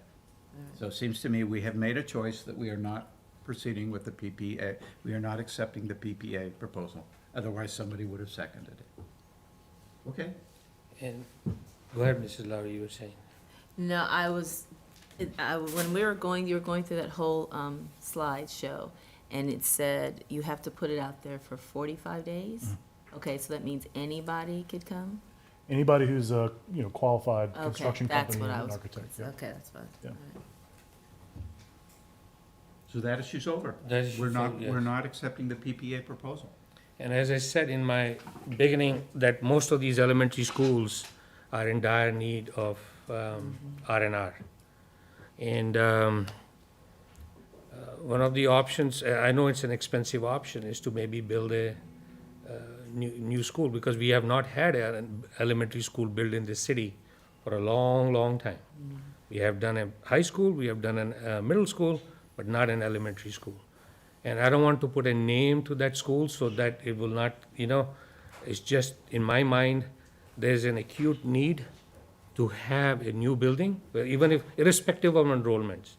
Enrollments could decline, could go up, but it provides a safer environment for our kids, for the future generations to come, because it'll be state-of-the-art technologically in there. I'm not making a motion, I'm just throwing, go ahead. But we need to realize, building a new school is going to cost a lot more than 15 million, and we're faced with the same issue. Yeah, Where's the money going to come from? Are we going to be able to convince city council to provide us with over 50 million when we don't think we can get 15? See, end of the day, the board doesn't control the purse. We don't have the money power. The buildings are not owned by the board. Go ahead, Mrs. Lavin. Well, and the other thing we have to remember is the buildings are old. So we're putting our kids in more danger the longer city council waits. So we need to make some kind of suggestion of how we're gonna get our schools updated. They're very old. I mean, when I started at Paul Monroe, the addition they put there was just finished, I think, 2 or 3 years, and I started in 1990. So I think that's the newest, or Bedford Hills Fire. I think that was the newest The rebuild. numbers were all on the. So, yeah, it's like all the buildings are very old. Mr. Tinsley, you were saying something. Colonel Tinsley. Please, no. Yeah, I think the pink elephant in the room for me are all of these low facility assessment scores. To your point, these aren't going to go up over time. They're only going to go down. In my mind, we as a school board need to make a decision that forces a fiscal hand of some sort. We've either got to ask for money to expand a school, renovate some schools, or build a school, because we are putting our students in more dangerous situations every single year. And if we continue, in my mind, now again, this is a new school board member, but in my mind, if we continue to just say, okay, we'll take the shots, and our kids and our families and our teachers and our staff will take the shots, and we'll continue to live in these older buildings without renovations, without expansions, without new facilities, then I don't think we're doing our due diligence as a board.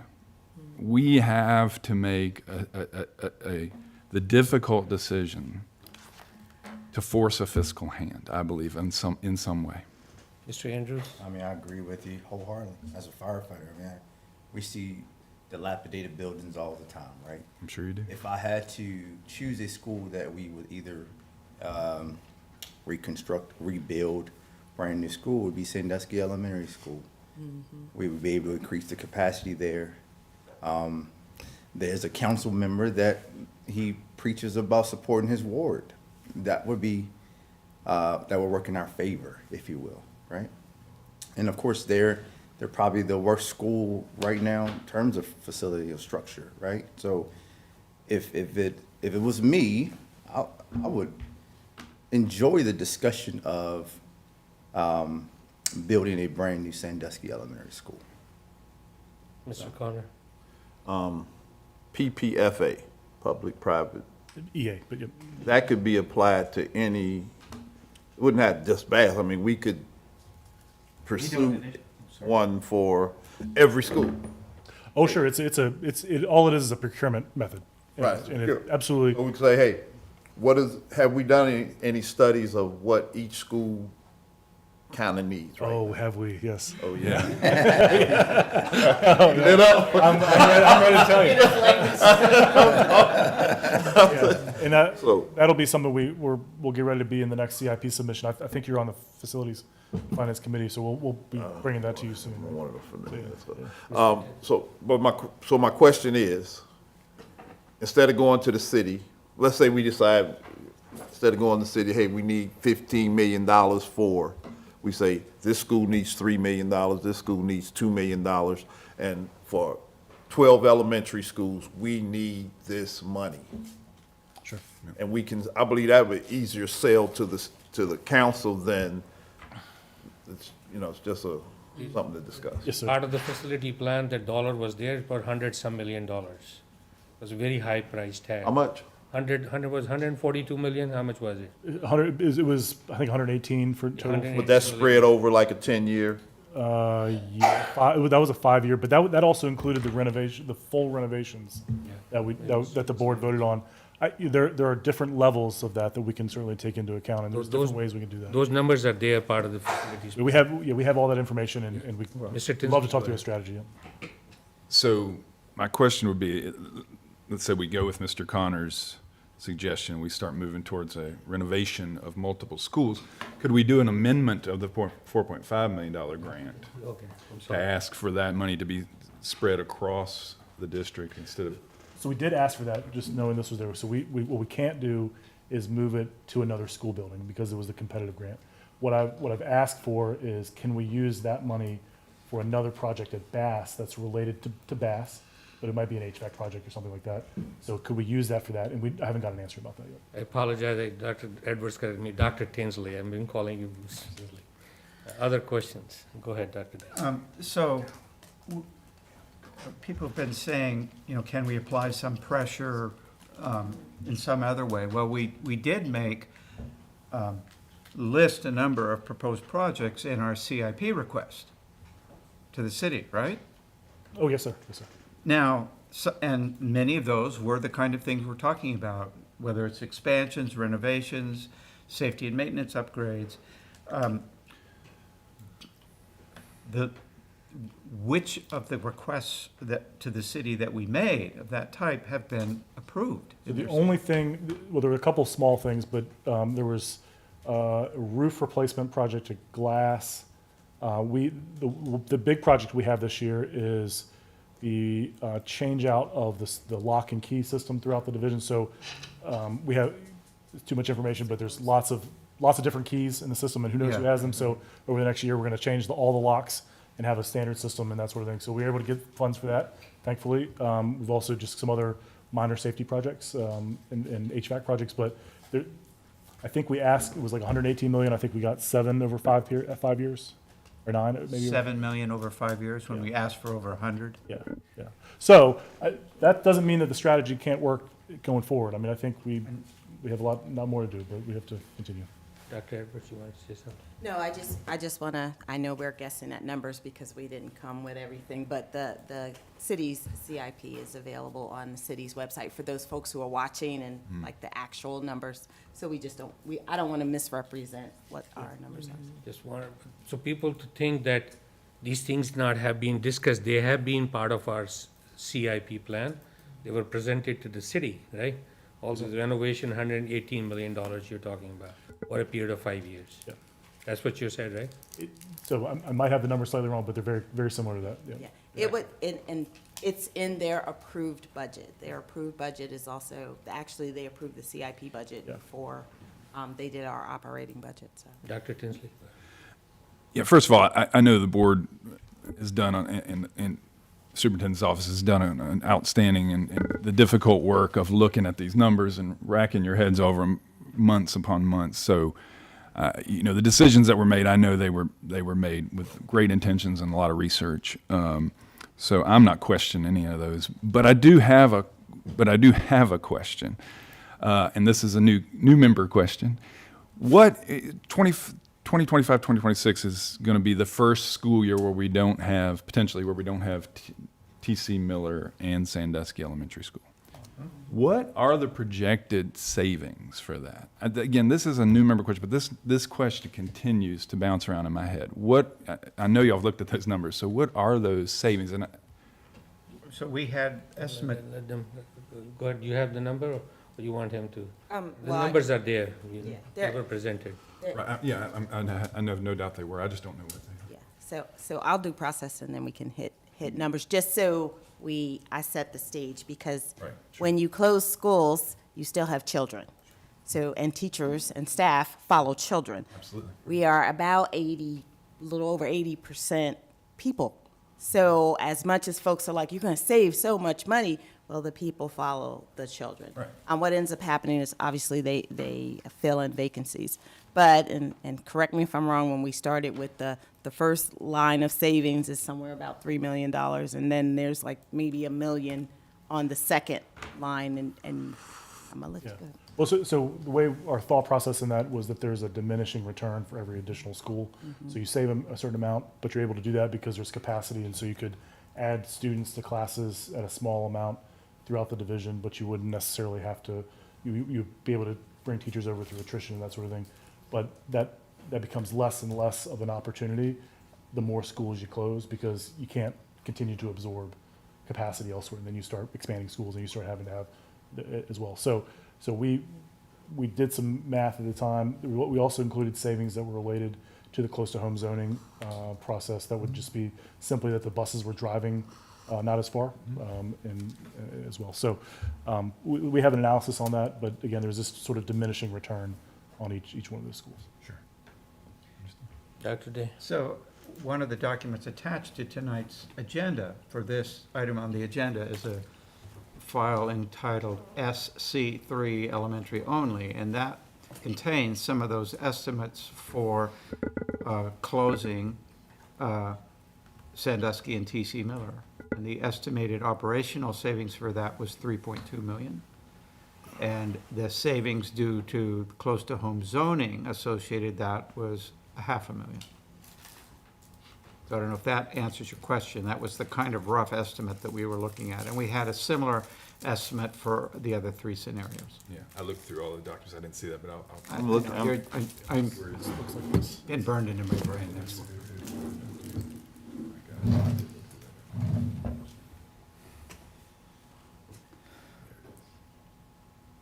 Thank you. So the question she has is, where do we go from here, right? It's a fork in the road. Yes, I'm in. Dr. Day, go ahead. So just to attempt to clarify where we are, several options have been presented. One is we continue with just T.C. Miller and Sandusky closed and no additional space. We just use the space we have as best we can. Another option is to consider leaving one of those two schools open That was another thing that was proposed. If we do that, there will be some additional expense because we will have to work out yet another zoning map, and that costs money too. I think couple thousand dollars to work out a new zoning map. It might be more than that, but. Might be more than that. So there's an expense associated with that. And of course, we could talk about, of the two schools that have been on the table, which one would we close, which one would we keep open if we decide to go to that route. So those are the two options that I've heard us talk about this evening. The other consideration, just to remember that for elementary, is our K-3 class size reduction. So that's part of our zoning conversation as well, that we have to. That's right, if our class sizes go over a certain amount, we're getting funding from the state to keep them below a certain level. If we push them above that, we lose that funding from the state. How much is that funding we get? $1.8 million. 1.8 million. And that number's 25, right? Is it still 25? It depends No. on the classes. 24, 24. No, it's It based on varies. the school, Palmer Road, I think. based on a It's based- 3-year average of their Okay. direct certification from school nutrition. Mhm. And there's a percentage scale that's set by VDOE. So I calculate that every year. Okay. And then I send those numbers. It's anywhere from 19 to 23, actually. Paul Monroe was at 24 for quite a while, and then Yeah. this year they dropped down to 23. We have several schools at 19, many at 20, one at 22, and one at, at 2 at 23. So most of them are 19 and 20. Mr. Connor has his hand up. Mr. Connor, go ahead. Okay. Another one of my questions, invited students. Let's say T.C. Miller. What percent of the T.C. Miller population is invited and About not in? 65. About 65%. Once again, about 65% of the population at T.C. Miller comes from outside of T.C. Miller's zone. So, once again, I'm looking at where the location of T.C. Miller and the location of one of the schools that's being transported, one of the neighborhoods that's being transported across town to Timberlake. It's going past Sandusky, Sheffield, T.C. Miller, Sheffield, Sandusky, Perrymont. It's going past about 5 schools before it gets to Heritage Elementary. And we're thinking of just closing T.C. Miller rather than using T.C. Miller. Well, and one thing I gotta remember is we have a budget and we had to save money. And so, and after the MGT facilities, what they showed, the condition of the schools and amount of kids and usage, the reason of the closure of those 2 schools is because that was one where we could save some money. Because if we don't save that money, then we gotta ask for that money. Right, but I'm saying, we're saying saving money, but we're also talking about spending $15 million. But anymore. that's what we're taking off the We table. decided not to do that. Yeah, we'll take that off the table. Right, okay, so, but at the same time, so how much money are we saving? Like I say, there's a savings with close to home. There's a savings related to, like you said, but there's a diminishing return. What's the return if we only close one of those 2 schools? I mean, it's like we're dead set on closing 2 schools, and I don't understand how that's saving us when we still got kids that aren't Dr. being Day placed. and Mr. Jalil. Help me remember, I think the second school, the saving estimate for the second school closing was like 700,000? Something like that. It was in the Something like hundreds. that, it's less than $1 million. Yeah. The other thing I would say is, and I know there's a conversation about reducing enrollment and those sorts of things. You also don't have to do that for next school year. I mean, that was a timeline that the school board came up with. So, Yes. if you felt like, there was, if you wanted to do one and then you waited a few years and said, hey, we're still having this changes in enrollment, maybe do something else. But there's no, and that was something the school board decided to say, this is the timeline they were going to do. That could be an additional option. We just push the timeline back. Leave both schools open in fall of 2025. If we think having more time to work on this will give us a better opportunity to work out the long-term arrangements. So the easiest thing to do along with Mr. Andrews. You can call me suggestion- doctors. Okay, Dr. A. He thinks that we do have some support from the city council to get more funding for a particular change of the original decision. So to make it quick and easy, we can simply rescind the original motion to close the two schools and then do what you just said about waiting till later, and/or then have the discussion on which one of the two schools to close or not. So can I say something? Let Ms. Laurie No, speak. no, go ahead, go ahead. So, couple things. I like your motion, or I like your suggestion, but the motion to rescind would have to come from the prevailing side, right? So you can't, That's why I you brought it can't loop that. Well, you are on the prevailing side. There's only So one scratch person. my, But you need two people from the motion and the. No, just the person making the motion. Motion, yeah. That's correct. So, but what I was saying was that still, we were giving a budget amount, and they found the money to keep them open for one more year, but they're not giving us the money for after that. Because of our declining numbers. So while that would be a good idea, we'll have to go to them and ask for them for that money. If they say no, then we can't keep them open. I think that's what you have, I'm just saying to Mr. Connor, that's one thing you gotta keep in mind. But have we done a close-to-home rezoning with either one of those two schools in position? Because everything I've seen is those two schools are not included, so. We have not, because that wasn't the direction of the board, but that is a possibility, and it would change, I mean, it would change a number of things depending on which one you do. I mean, that sounds like a number that might not be as critical as you're thinking, that, you know, we keep these two schools open, we won't have the money. The possibility that some of the parents chose to, are not choosing to put their kids in Lynchburg city schools because of their kids' bus rides. right. You know, we used to get complaints with, we pick a kid up first, and they'd be the first one picked up in the morning and the last one to get home because of their distance from the school. So parents decide, well, I might as well go to James River Day School.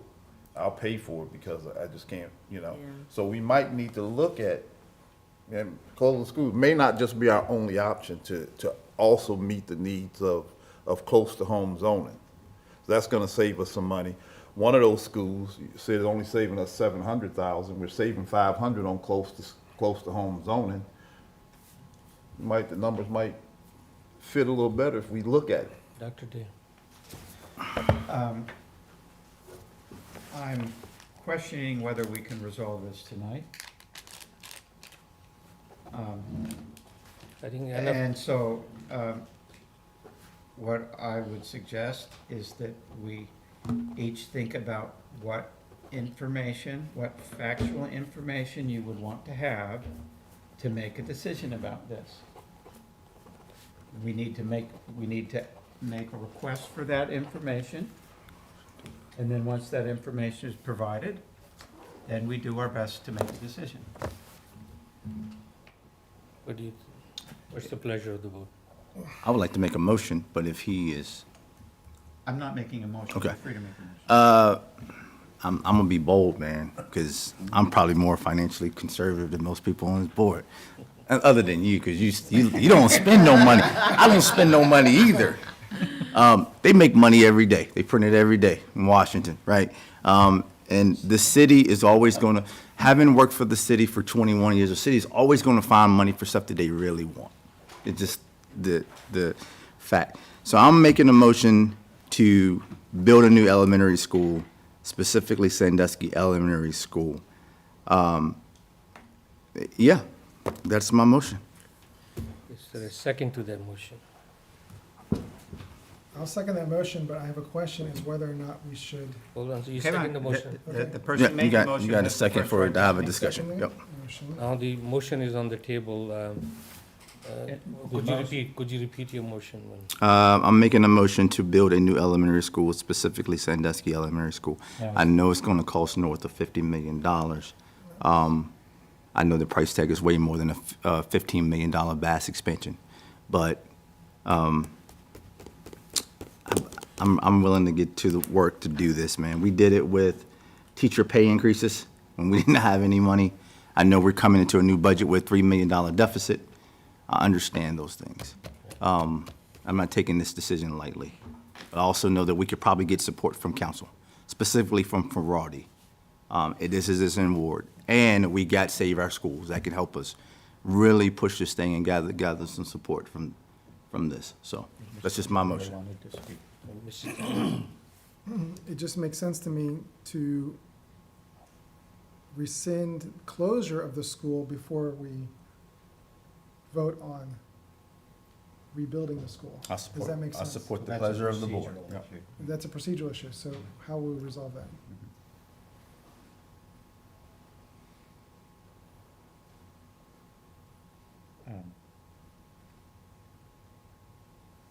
I'd have to think about that. The simplest So, way- we can just interpret, so, okay, I will propose an amendment to his motion, that his motion be changed to, we rescind the previous decision of September 19th and replace it with the decision to build a new Sandusky.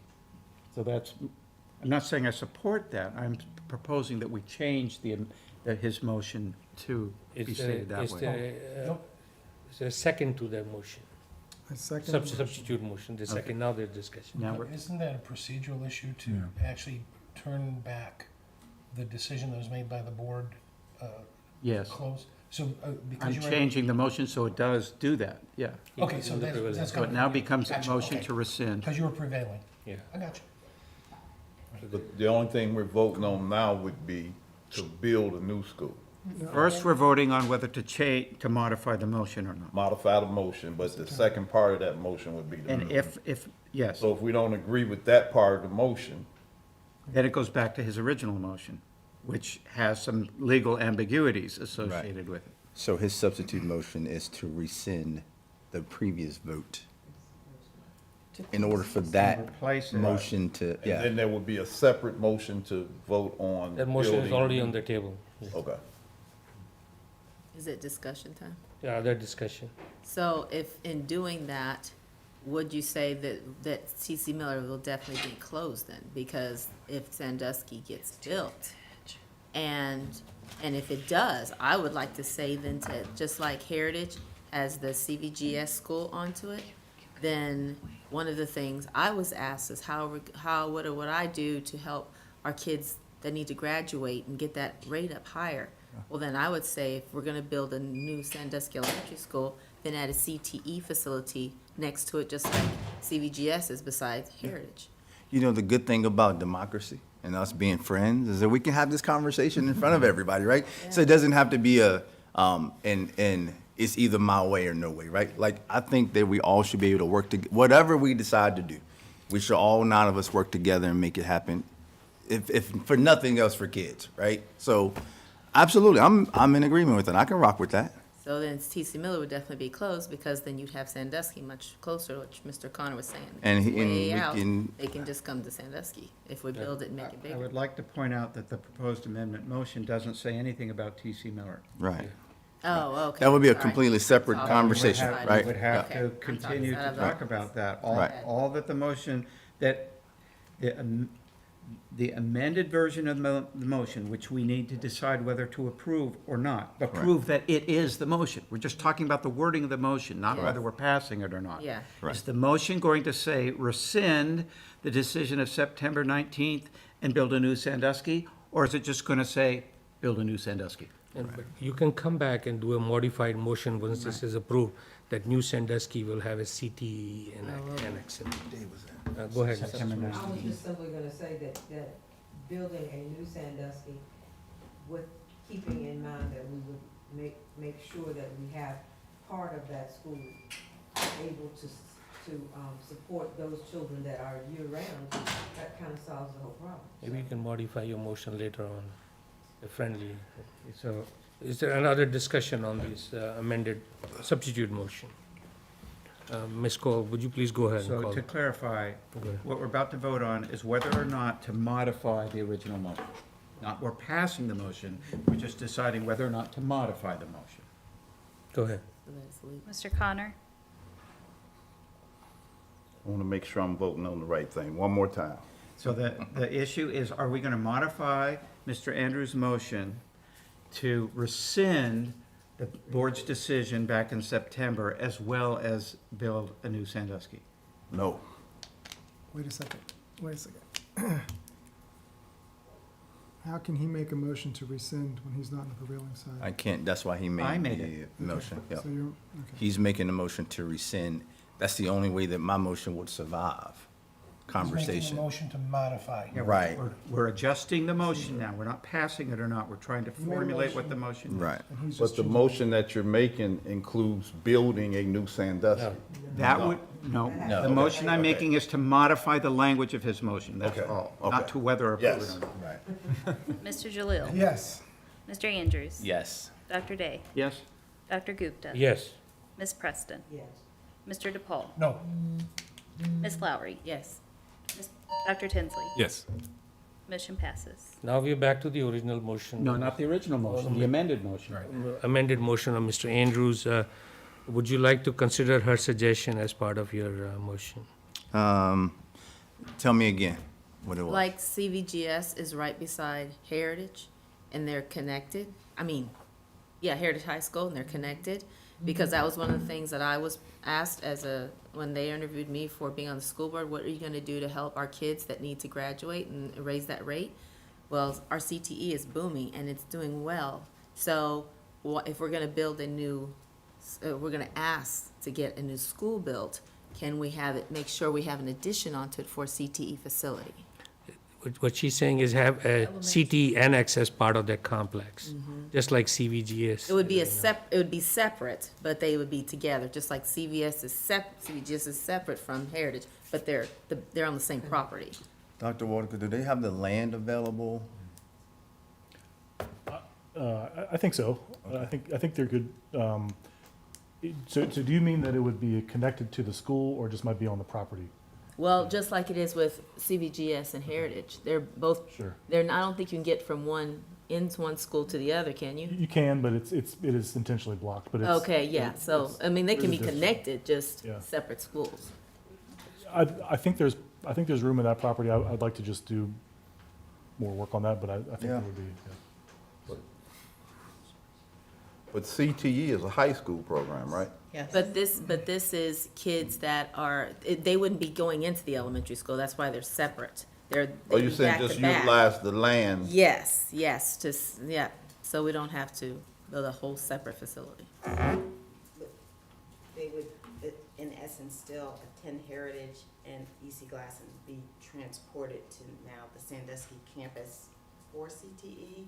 Or would that, their base core program be at the Sandusky campus with CTE? Well, like you would have in this facility, places for the culinary. All the culinary would be there. Like we have culinary a little bit at each school, but a full culinary facility we don't have. Or, that both can come in, that's much bigger, state-of-the-art kind of thing. And we could do the same thing for machinery, and we could do the same thing for cosmetology. So just on a 7-period day, I'm just trying to visualize. So 7-period day, my AP calculus and my English and math, and then I have culinary. So I'm at Glass taking all those courses, then I'm transported from my culinary to the facility, and then I go. Well, last year when I was on CTE, the kids went to different places. So I guess it was different afternoons, different groups went. So that's how it worked. To the CTE Academy at CVCC or Or CTE I'll- courses in their base school? Well, probably some of it in the base school, but I know some travel to other schools. Well, yeah, we have it in the morning, Yes, nursing and dental. yeah, that that's what kind I'm of- talking okay, about. but okay. So in addition to, well, or maybe that might change. And I but- might have to talk to Mr. Dooley. Right, about but it more. I'm just trying to do the 7-period day and being mindful of transportation. Mm-hmm. If we're saying students, like I'll take, or maybe I'll start, whatever, but at some point, if my core programs are not at the CTE facility on the Sandusky campus, and I have to get back to Heritage and Glass, Mm-hmm. that's what I'm trying to understand, if that's what you're saying, that they'll have their base courses in their base school, then they come there and either end their day, start their day, or go back and forth. But we need to factor in the fact that we need to get them there. Yes, yes, which from Heritage would be much closer, because it's not that far. Okay. So, I have a I got it. question. Mr. Chairman? Go ahead. I think we're unduly complicating the original motion here. We're beginning to bring in the whole issue of building new facilities for CTE, which we had a long discussion about back on October 24th. And what I recall, I'm not positive, was that at that point, we decided we were going to go the route of not building new physical facilities for CTE, but we're going to pursue a curriculum and developing the partnerships that we already have. So I am suggesting that we not, that may be a discussion that we need to have, but I am asking us not to tangle that up with the motion that's on the floor. okay, 'cause I was just thought I'd take the opportunity to put the idea out there and see if it would work. Dr. Tinsley. Yeah, to be very clear, I am totally supportive of CTE and enhancing that program in the city. Absolutely. I mean, there's a lot there that we need to be thinking about. But I do agree with Dr. Day that if we're going to be making a huge ask of the city, a huge ask, and if we try to hit them with a rider on that, and also we want this secondary big ask as well, I think that's just going to seem like far-reaching. I believe we need to limit it to the ask. If we vote as a council on this, limit it to the Sandusky Elementary School new construction, period. Okay. Other discussion? Yeah. Go ahead, Dan. Another point, and I think I've said this already, but I want to make sure we understand. If the motion on the floor is to rescind the decision of September 19th and replace it with the decision to rebuild Sandusky, that leaves the fate of T.C. Miller as the status quo. That leaves T.C. Miller open. I'm just making clear what this motion would do. It would undo our decision to close T.C. Miller. And I just want to make sure everyone understands that unless that is not the intent that we want here, or if we want to, we could consider another amendment to this motion if we intended to say something different about T.C. Miller. But as it stands, this motion would remove the decision to close T.C. Miller as well, because that was part of what was decided on September 19th. I'm not advocating one way or the other. I'm just pointing out the import of the motion on the floor as it stands. I'm trying to speak the least, but operationally, financially, is it a viable option for the school district to keep? Probably not. So, Shall we call the question? Take the vote? or are you planning to make a substitute motion? No, I'm not. Okay. I like what Mr. Andrews is saying, and then I understand what you're saying. And then I get what Dr. DePaul is saying. If we just use what we Another have. Yeah, Dr. DePaul's saying, if we just use what we have, it's probably going to be the most logical thing to do. To ask for a new build of a school, which our schools are old, would be a great thing to receive. So, but the money, if it's hard to get 15 million, well, it's really hard to get 50. So, I don't know, to me, I'm thinking, through talking through all of this, it's probably better to use what we have first and then go from there. Dr. Tinsley? But I agree. I mean, I see where you're coming from, totally see the perspective on that, but then the question that's begged in my mind is, then what's our plan for the future? Because I don't hear a plan beyond that. Right. I mean, I see in the presentation that there was this 10-year plan, but if we say, let's just go with the 2-school closure with no Bass expansion, to me, what that tells the public is, we're going to close 2-year schools, but we really don't have a plan beyond that, except continue to put your children in facilities that are under 70%, assessed at under 70% usability, whatever term you would use there. And I just think that is a horrible message to send to the families. I get the logic and I get the fiscal nature of all this, and I get that this is a huge ask. But if we don't ask, we won't get it. So, I guess I got First Dr. Day, Ms. Lowry, then Mr. Coleman.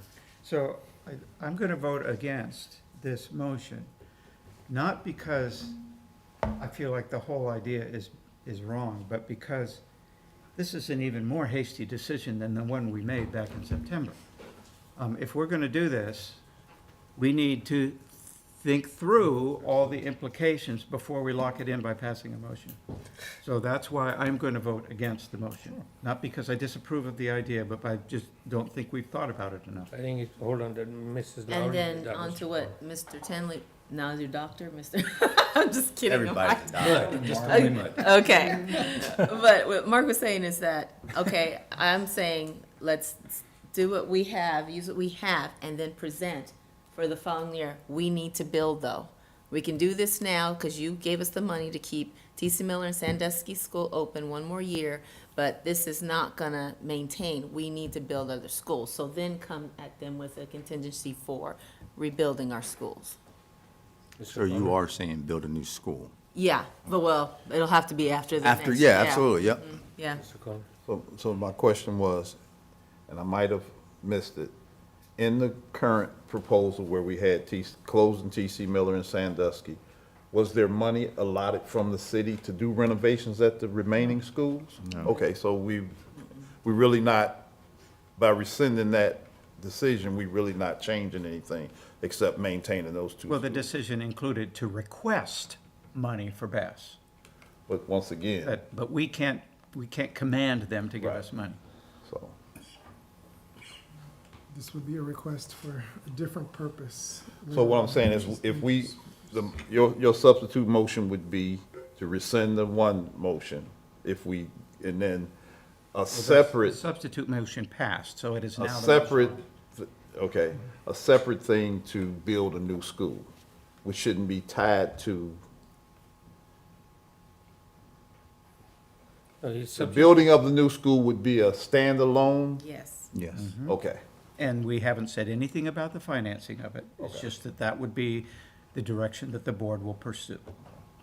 The motion to, the previous motion to rescind has been passed, okay. so we are now back to. No. No, It wasn't, what passed was the amendment to his motion. Motion. The motion to rescind and pursue building a new Sandusky is the motion that's currently on the floor. so what is the T.C. Miller comes into picture? This motion says nothing about that. Right. Except that rescinding September 19th removes our decision to close T.C. Miller. Ms.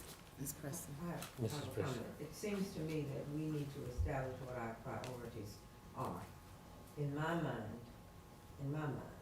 which is limited, I will admit, in my mind, it seems to me that the priorities, well, there are three things that we're talking about, and we need to prioritize which ones we think are most important.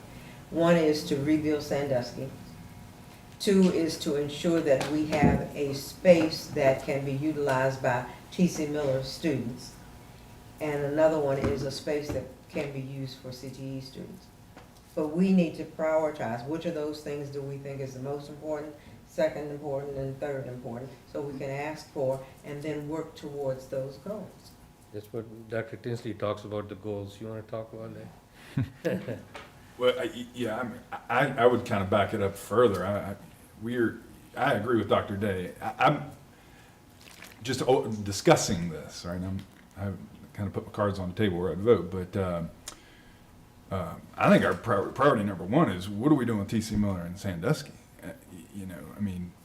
Because I feel like the way we've amended this vote, it's kind of an all or nothing deal. If we vote and we vote that in, then that's done, right? Those schools stay open, and now we're also going to be asking for a $50+ million facility. So, I know these things have to be considered together, but I would almost rather, and I'm not making a motion, but I'm just discussing, I'd almost rather vote on these separately, considering them together. The reason why I think we're voting on them together is because of Robert's Rules of Order procedural. Right, no, So it's the proper thing to do it this way, the amended way.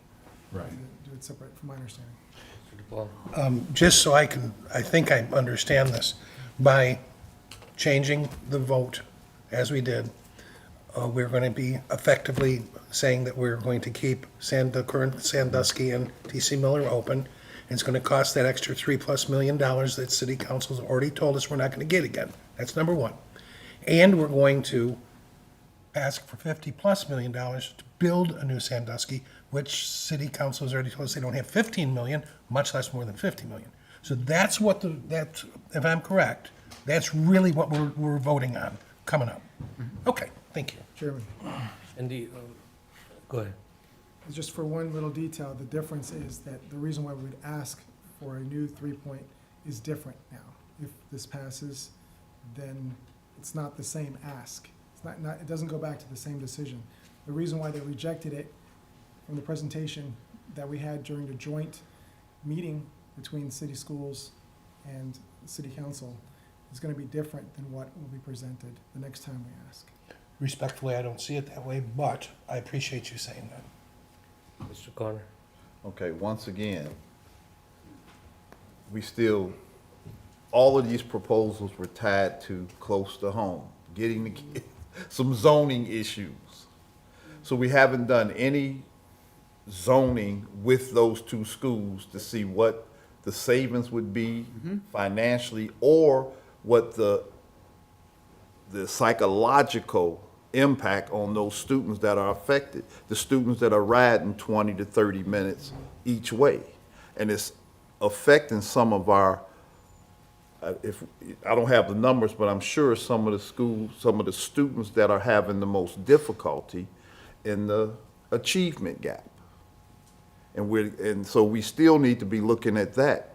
Why is this kid in this neighborhood going all the way across town for 20 or 30 minutes?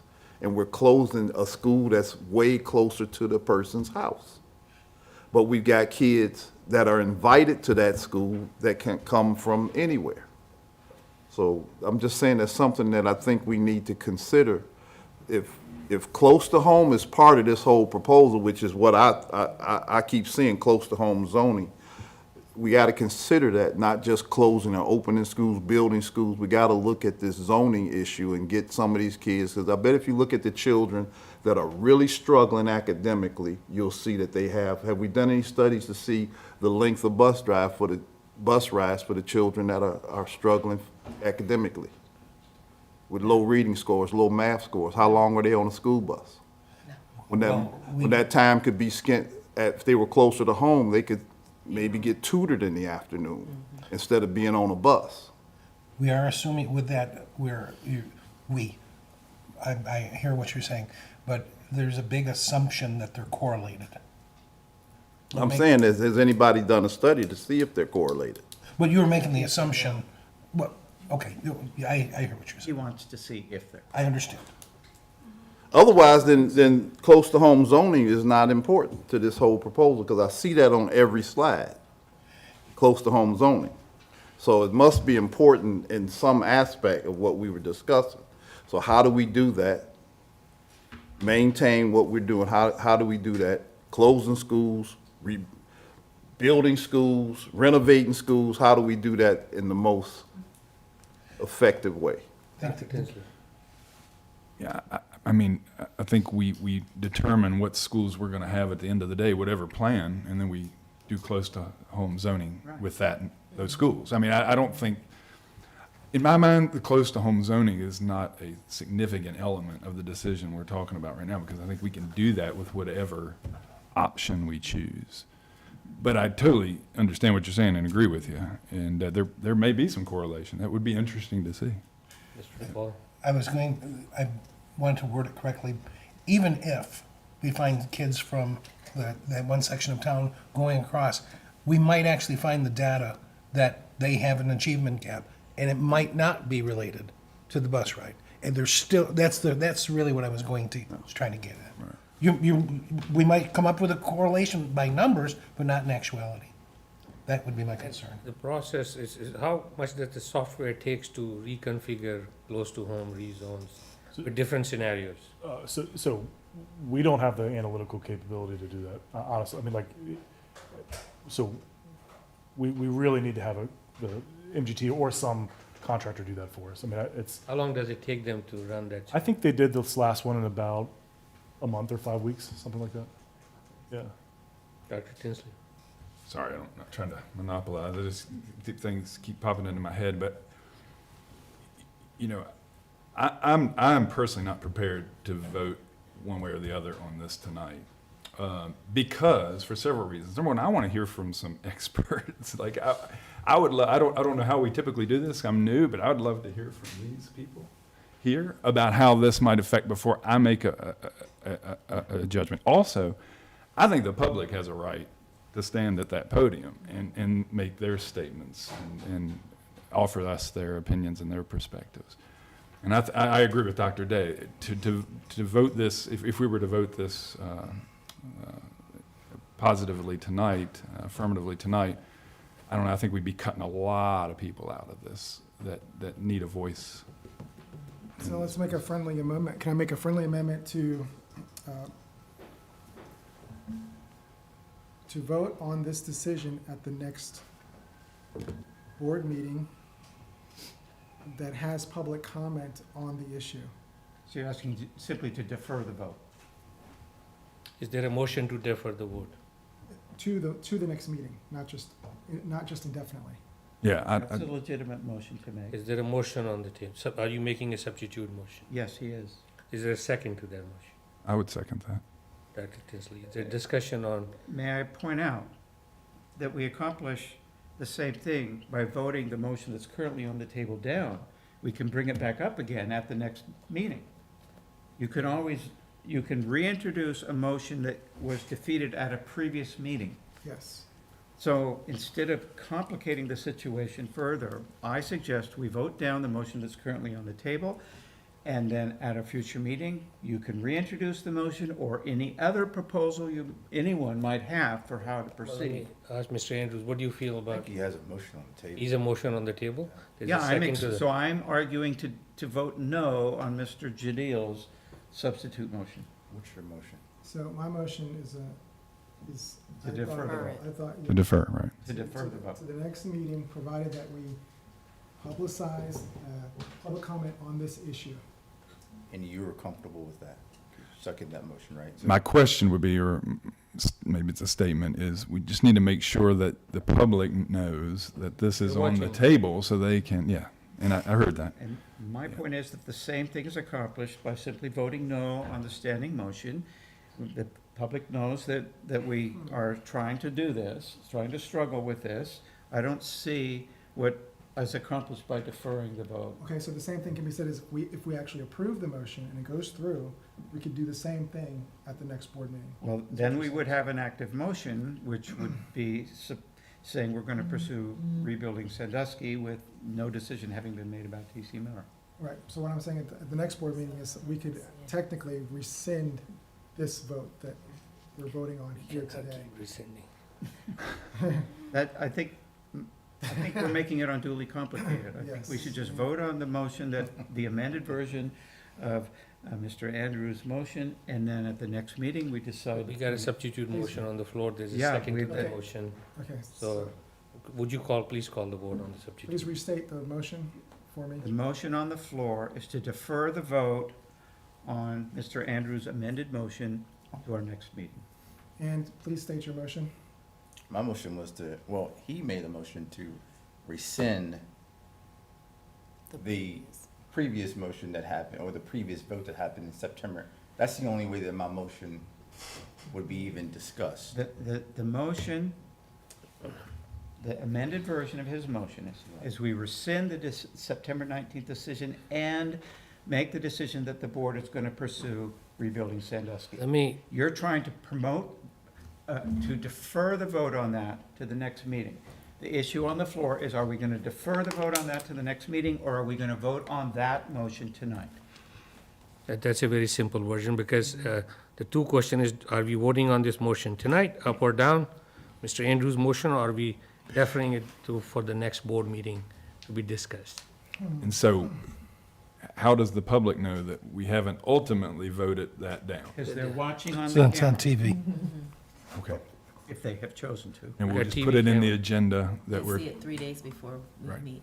I would like to put it a little earlier because the 3 days beforehand doesn't capture a lot of eyeballs as much as it would if it was done immediately after this meeting, for example. So if this can be, does this need to be voted on, or can we simply direct this to happen?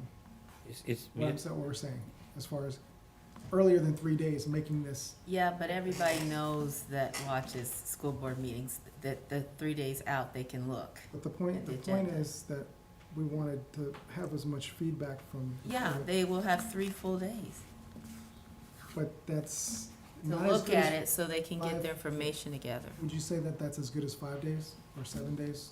But let's say they didn't look at it till the 3rd day, because that's the policy. Just for example, Or that's the could it be better to have 5 days? It's not always possible. Correct. That's why I'm asking. Do we need to vote on it, or is this something that the board, the administration can do? I think that aspect is getting pretty far afield from the motion that's Yeah. on the on floor. the table. Yeah. There's a The motion on the table. floor is Because- whether to vote tonight or not. I think we should And I resolve said- that or not. But I actually gave that motion, and with that motion, I said I want it to be publicized more. But the motion didn't say anything about publicizing it. I was the one who gave it. I was presenting it. But you didn't say anything about publicizing it when you stated your motion. I said the word if. What is your motion? Let's do a motion again if there's a second on that motion. You wanna do it, repeat I'll What give is you a your- chance to repeat your motion. And we need a second on that.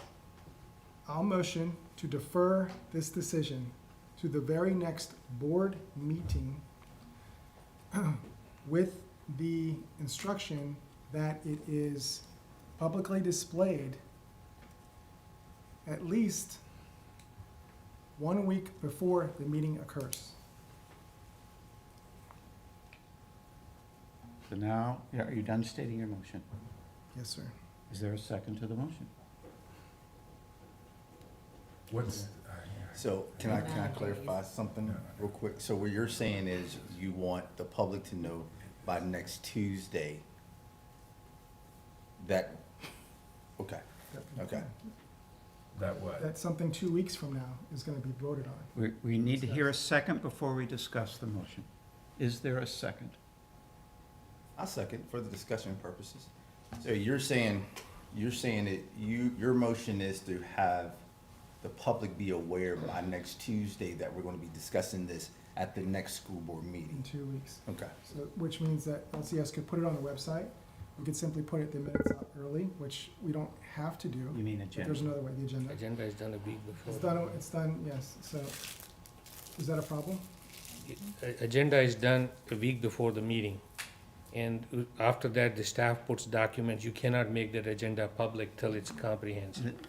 So there's a process in place. That's right. So, you've been on board for a year now. I'm just asking So- if this, because we are So actually putting publicly, this. you got news media there right now, it'll be public tomorrow.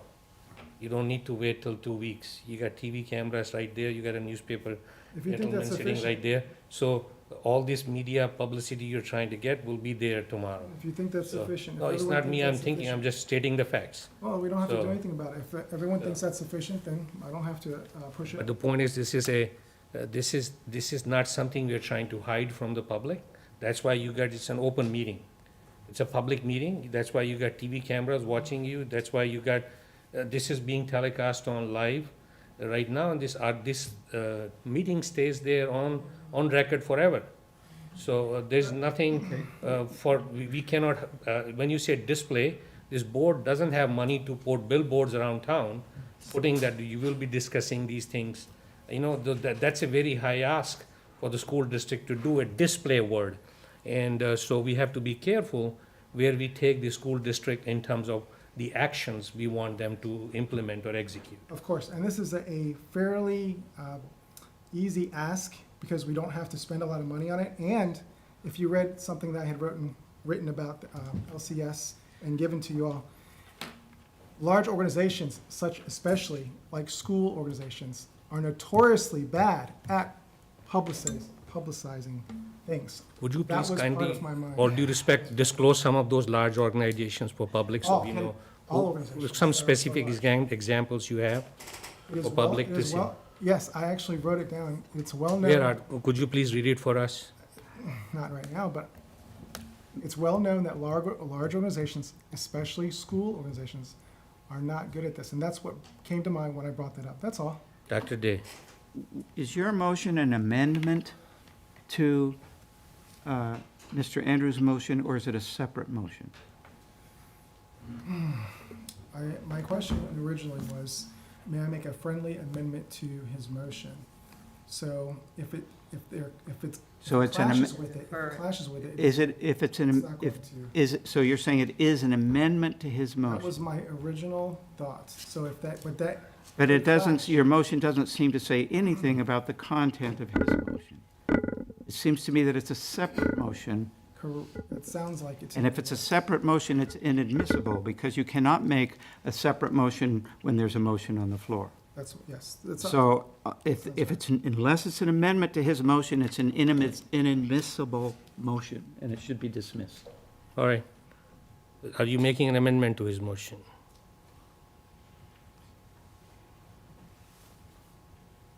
An amendment to his motion that defers it to the next, is that an amendment or is that a completely different motion? An amendment to his motion is modifying the Yes. content of his motion. What Content. about the content of his motion are you proposing to change?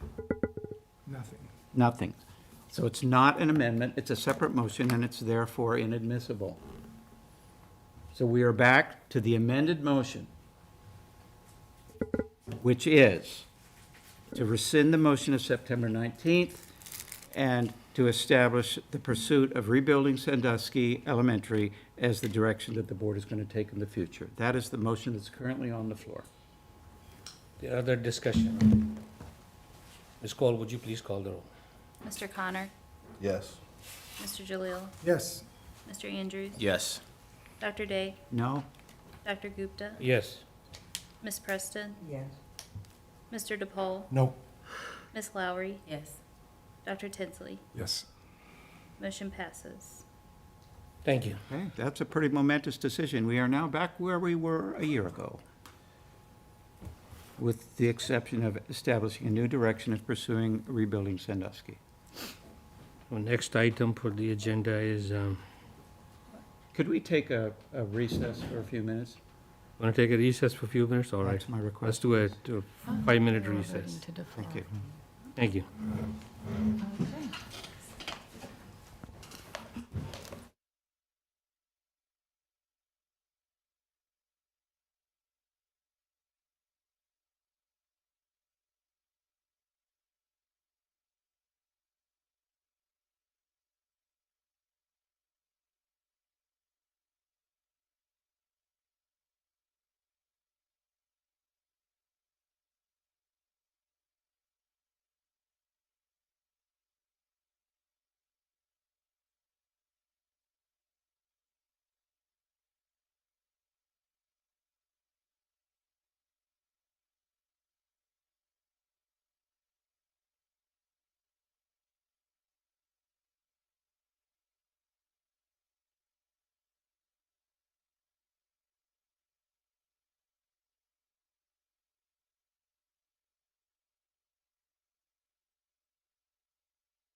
Next one is item H1, volunteers for board and advisory committees. Dr. Day.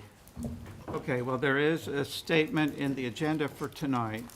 As you may know, there are several advisory committees to the board that are composed of both community members and staff. And there's a process for volunteering to be on those committees. The process is written in the agenda for tonight. I won't read it to you, but you can look it up if you're interested. And I would also add that 3 of the committees of the board, not these advisory committees, but I guess we should call them subcommittees of the board, as of last year, also include a parent liaison. So if you are a parent of a current LCS student and would like to sit with the Academic Success Committee, the Facilities and Finance Committee, or the Legislative Advocacy and Community Relations Committee, you can apply to be the parent liaison to one of those by the same process. In brief, the process is to complete a letter of interest form. That needs to be sent to the school board clerk. And then those things will be processed. So we're just announcing to the community that there are several opportunities for citizens and parents to be involved with the board's decision-making. And again, the details are in tonight's agenda. Thank you, Dr. Day. Next one is item I1, Discipline Policy Review Committee recommendation. Okay. Dr. Day. Okay, so we have 3 things to recommend to the board tonight, stemming from the Discipline Policy Review Committee. Let me bring up my notes here. And what I will do is go through them one at a time. The first one is policy K&AJ. We talked about this at our previous board meeting. This is a policy that describes reporting incidents to law enforcement, and we modified it asking that the Student Discipline Committee gets copies of those reports. The only issue that we had last time was there was a language in there that talked about whether, well, maybe I should pull it up and read the sentence in question. Where is it here? Yeah. The second paragraph of the current policy K&AJ, the way it stands at present reads, law enforcement should not serve students with court papers on school-related matters during school operation without the permission of the division superintendent.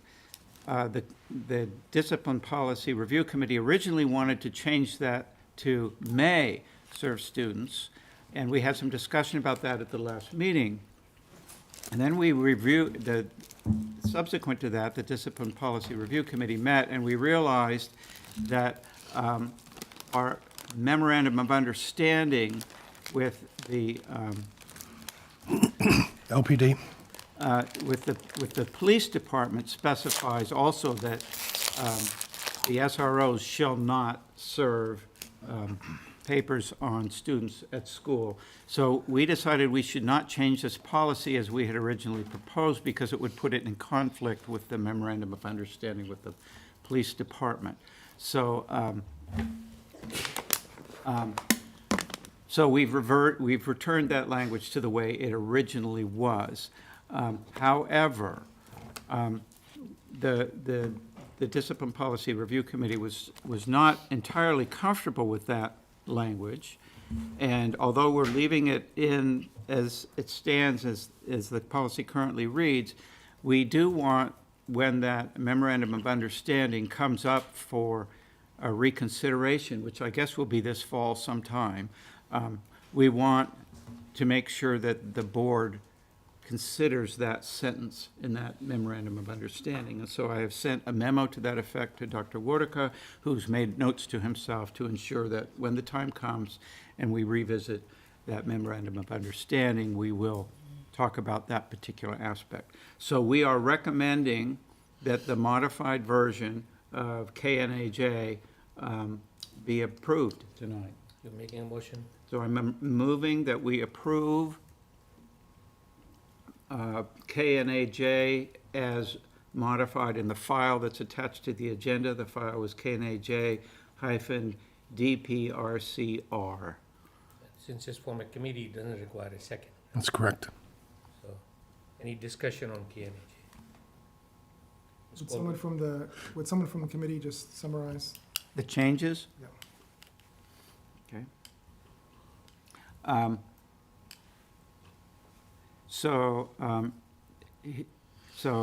Here's one place where there was a change. This is reporting to law enforcement officials. The principal shall immediately report to law enforcement officials and the student discipline committee of the school. That's the change.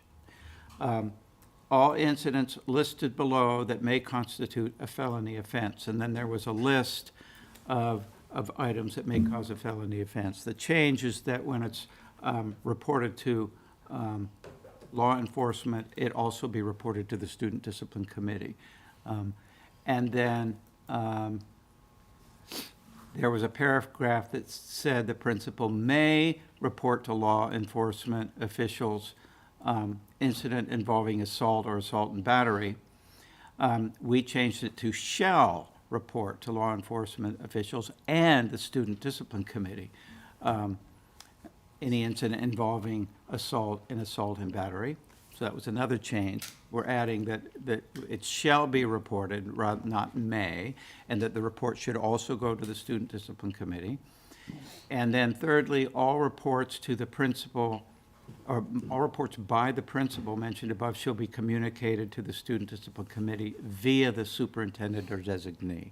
So the reports always go through the superintendent. Principals don't communicate with the committee directly. Those were the changes. Other discussion? Would you please call the roll? Mr. Connor, Yes.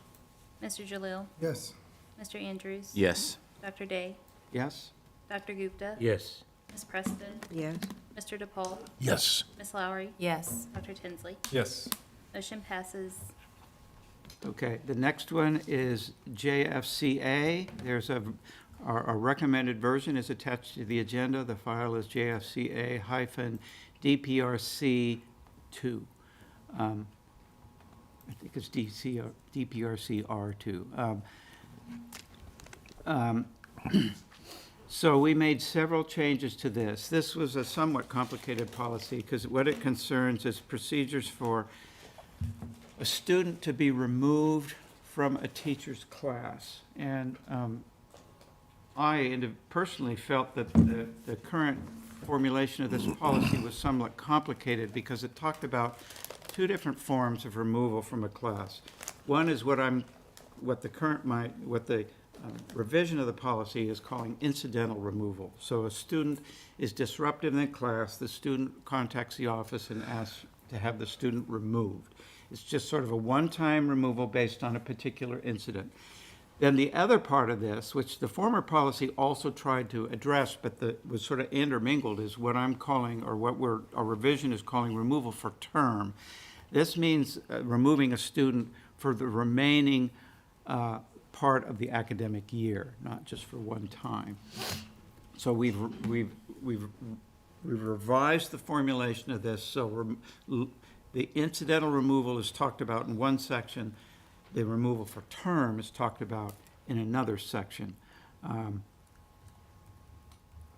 Some of the significant changes is we talked a lot about if a student is removed, an incidental removal from class on a single day, whether that student should be allowed to return to class that same day. Many teachers complained to us on the survey last fall that students that they'd asked to be removed from class were back in their classes within 10 minutes or something. So we put in the sentence, a student removed from class shall not be returned to class on the same day unless the principal consults with the teacher first. There can be situations where the principal has to do something with the student, and they may have no alternatives but to remove them, to return them to class. But we don't want that to happen without the principal talking to the teacher about it. And there's a procedure that the standing policy already had for how a teacher requests removal for term. We made just some adjustments to, for instance, if a teacher makes that request, the parents need to be notified. Formerly, it said within 24 hours. We changed that to 1 workday. It says the principal shall determine after consultation with the teacher the appropriate placement of any student requested for removal. Again, the principal has to be the one who makes the final call of what happens to the student. We can't give a teacher power to overrule their own principal. And then, again, we put in here a mandate for reporting to the Student Discipline Committee. The paragraph says a superintendent or designee will provide the Student Discipline Committee with collective summaries of removal for term requests and actions taken under the terms of this policy in advance of the next data review meeting of the Student Discipline Committee. So those are the fundamental changes that we've are recommending for this policy. Are you making a motion? Yes, we're moving. The motion is, the recommendation from the committee is that the board adopt these changes. It's a discussion. Dr. Tinsley. Yeah, under the first section, or section 1, second bullet down, interventions was stricken. Yeah, that's because that was something that really pertained to, see, it talks about needing to document past efforts to modify the student's behavior, which is an appropriate thing if we're asking the student to be removed long-term. But if you're in the middle of a class period and asking the student to be removed, you can't take time out from the class to go gather the documentation for that. That's something that would come after the fact. So we felt that that doesn't belong there. That idea belongs down in the second section where it says the teacher will include any other documentation supporting the removal in addition to the previous 2 incident reports. So that kind of providing background history information about the student belongs in the long-term removal request. It doesn't belong in the request to have a student removed in the middle of a class period. Teacher can't take time out to gather that information at the moment they need to have the student removed. Okay. I thought there'll be a 24-hour cooling off period before the kid goes back to the classroom. That, again, that has to be the principal's call. They have to put them somewhere, and the principal has to have the power to decide what happens to the student. There may be no place else to put them. And so go back to the class and create more disruption. That's up to the principal. And if the principal mishandles that policy, well, then that's an issue for the principal's evaluation. But we can't give the teacher to force the principal's hand. Dr. I'm sorry, but the way I read this policy is that you've got a definition of disruptive behavior. The teacher decides that said behavior is disruptive, but there's no intervention. The teacher just removes the student. The teacher requests the student. Right, your request would, but maybe the student would have settled down if the teacher had intervened in some way. I just think that that language is important because it closes an important loop of classroom discipline, which is the teacher tries to implement some kind of behavior modification. If that then doesn't work, then we go through this. So I was, having studied the law a bit, reasonable intervention seems to pop into my mind. You know, that gives the teacher the ability to judge, okay, I've done all I can do. This student's going to continue to be disruptive. I'm going to implement this policy. But otherwise, it's So just the teacher unilaterally saying, that's disruptive, I'm putting the student out of the classroom. That's not good that's not good classroom practice, I don't think. So are you suggesting this needs to be changed? I'm suggesting that we put that bullet back in and and modify the word interventions with the adjective reasonable. Reasonable interventions by the teacher and or administrators have been attempted and failed at to end the student's disruptive behavior. And I agree with the striking. So then there can never be a first time. Yeah, I If think. this is the first time the student's been disruptive, then there've been no previous efforts that have been attempted and failed.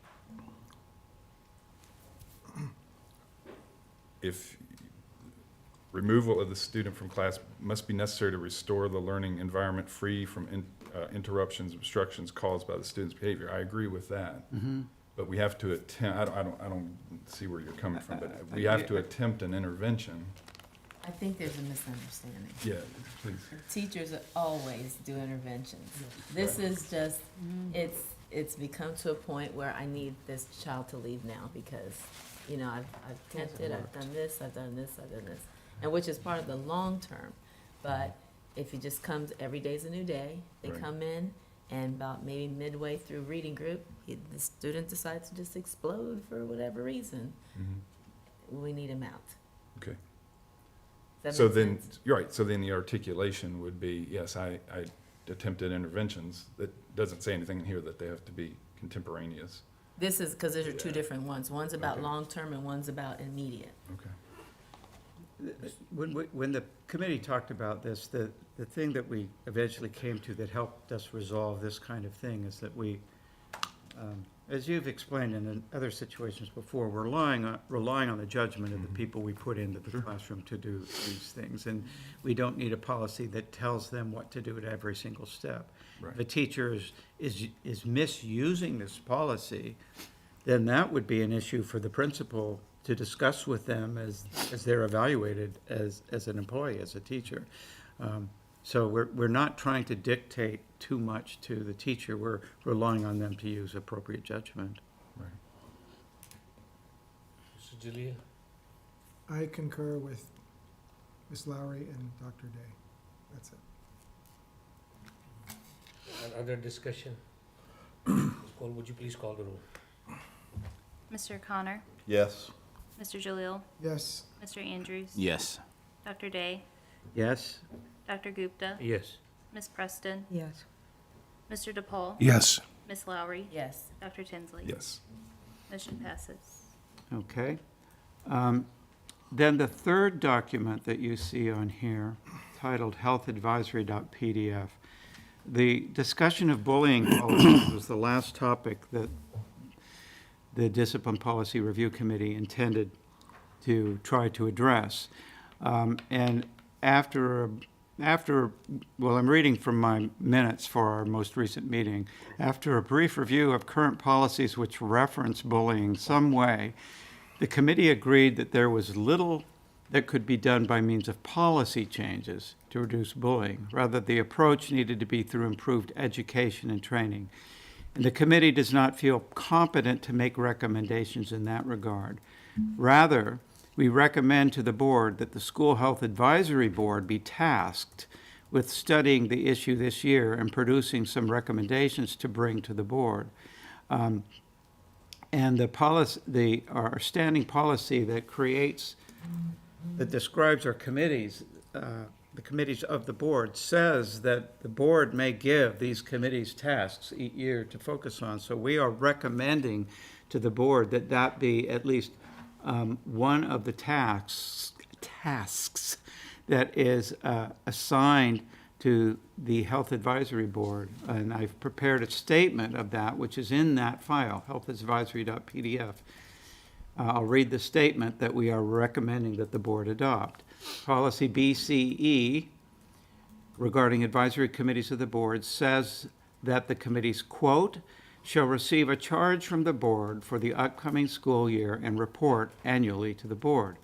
The Discipline Policy Review Committee recommends to the board that the board's charge to the Health Advisory Board for the 24-25 year shall be or include that they review current studies and recommendations for reducing bullying in the schools and include in their annual report their recommendations for programs that would be most effective in reducing incidents of bullying and the best procedures for handling reports of bullying in Lynchburg City Schools.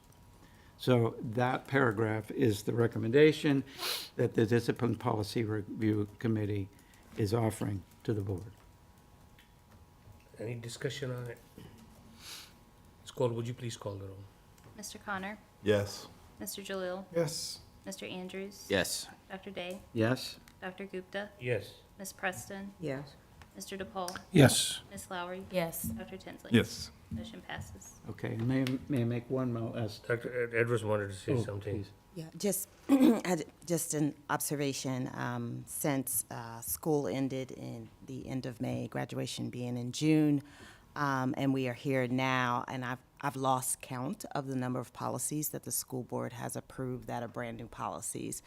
Most during this time when our staff has not been present, and they still aren't, and in order to effectively make sure that we are communicating to our staff what the expectations are of them, to our students what the expectations are of them, to our parents, so that they know what those expectations are on each individual policy, we're going to need some time. So, and while you may be saying, but you got teachers coming back next week and you should be able to do that, anyone who knows anything knows that that staff orientation has been completely planned, and there's not a lot of policy time. So met briefly with the principals this morning, probably on 3 other policies, and then there are three here. Well, the health advisory one, 2 more tonight. So similar to how the state does it, like, here's what we're doing, even the cell phone policy from the governor, this will be in effect January 2025. And the reason and rationale for that is you want to make sure that you are appropriately communicating expectations to all parties, and that all parties, as I heard tonight, what the principal, and I have one of my principals here sitting tonight, so he knows what to do, but other principals are going to need to know this is the expectation and be able to communicate what is the expectation in the classroom. And I'm asking for a little time to say, please don't make us rush that process, because we've seen what happens when we rush things like that, and then we get miscommunication, and we want to make sure we do these right, and not necessarily. So while they're up and running, could I have some grace on a soft up and running until we can get assemblies scheduled with children, parents, and all the information that we need to get out? Well, I understand that. We can't expect the impossible. I would just add to that, Student Services staff was present at all of our meetings when these policies were discussed, so. And it's- not one of them teach in the classroom. I know, I'm just pointing out that members of your staff are well aware of these. My concern is not so much for my student services staff or even our central office staff. My concern is for Right. the building staff Right. who bear the brunt, and children and families who bear the brunt of, most of these policies are implemented in the schools. So Yeah. I just want to make sure I set my people up for success and reduce the stress. So So what kind of time frame would you like? I'm all right with them being where if they're already approved. I just need a soft opening, and one of the things I would like to talk to building principals about, and hopefully you can understand the impact of these. Some of these are these are elementary first, like we really need to hit that, where some of these are secondary first. And being able to differentiate and really work with my staff to say, this is what we're doing, vet it, make sure all the kids are covered, and do it. So if something should come up between now and, let's say, August 21st, second day of school, I really don't want to put my staff in a position where, well, the board passed these, why aren't you, or why didn't you do X, Y, Z? Because they will not know all of this by then, that's all. So you need like 2 months? 2-3 months would be great. Okay, that's what I'm asking. Yes. Like, what kind of time frame would you Yes, like? Okay, yes. that's enough. Just give us some time to get in there and get with all the people who need to know everything. Dr. Day. And the last thing I wanted to say was the Discipline Policy Review Committee considers that it has completed its assigned task as assigned back on July 25th, 2023, work session. And unless the board decides that there is more to the task that is yet to be done, we consider our committee to have expired. Thank you to you, Mr. DePaul, Mrs. Lowry, and the parent. Rebecca representative, Turner was the Mrs. parent Turner. liaison. Yeah, parent liaison. It was Mr. DePaul. When you're done, finish. When you're done talking. I just wanted to thank everybody. It was an ad hoc committee appointed by the chair, and I think you guys have done a remarkable job. It's a positive step forward in creating a positive learning environment in our classrooms, so we can focus on the academics in the coming year and the coming years to come. Mr. DePaul. I think 2-3 months is too long of a time to wait on this. We worked to make sure that we got it in on time so it could be implemented. We're talking about adults. We're talking about people that are capable of working on their feet. I see no reason to stop it. I understand there's going to be other things that are prioritized. When it comes right down to policy change, it should be immediate. But she's asking for a soft landing, so just I understand have some that. I heard, grace. I respect it. Yeah. And it should be immediate. We shouldn't wait 3 months. Because they're going to have an breaking in period, then there's always going to be something. No, this should be immediate. All right, we move to the informational items. Thank you again for all three of you and everybody else who has worked on the Discipline Policy Review Committee. Informational item, next school board meeting, Tuesday, August 6th at 5 p.m. Student Discipline Committee, August 8th at 4 p.m. Finance and Facilities Committee, meeting August 13th at 3:30. LACR, August 20th at 3:30. Academic Success, August 27th at 3:30. Next school board work session is August 27th at 5 p.m. And ad hoc committee doesn't exist, so number We're 7 gone, is. So the scratch number Yeah, 7. number 7 is out. Next one is item K1, notice of closed session pursuant to Code of Virginia 2.2-3.711A1. The school board needs to convene a closed meeting for the purpose of discussing the following specific matters: assignment, promotion, demotion, performance, salary, discipline, or resignation of a specific officer, appointee, or employee. Is there a motion to go into the closed session? Motion. Second. You can have Ms. Cole, would you please call the roll? To go into the closed session. Yes. Mr. Jalil, Yes. Mr. Andrews, Yes. Dr. Day, Yes. Dr. Gupta, Yes. Ms. Preston, Yes. Mr. DePaul, Yes. Ms. Lowry, Yes. Dr. Tinsley. Yes. Motion passes. We are in closed session now. Are we going to stay in here? or I are we think we'll gonna go stay here. Stay here. Oh, we're staying here.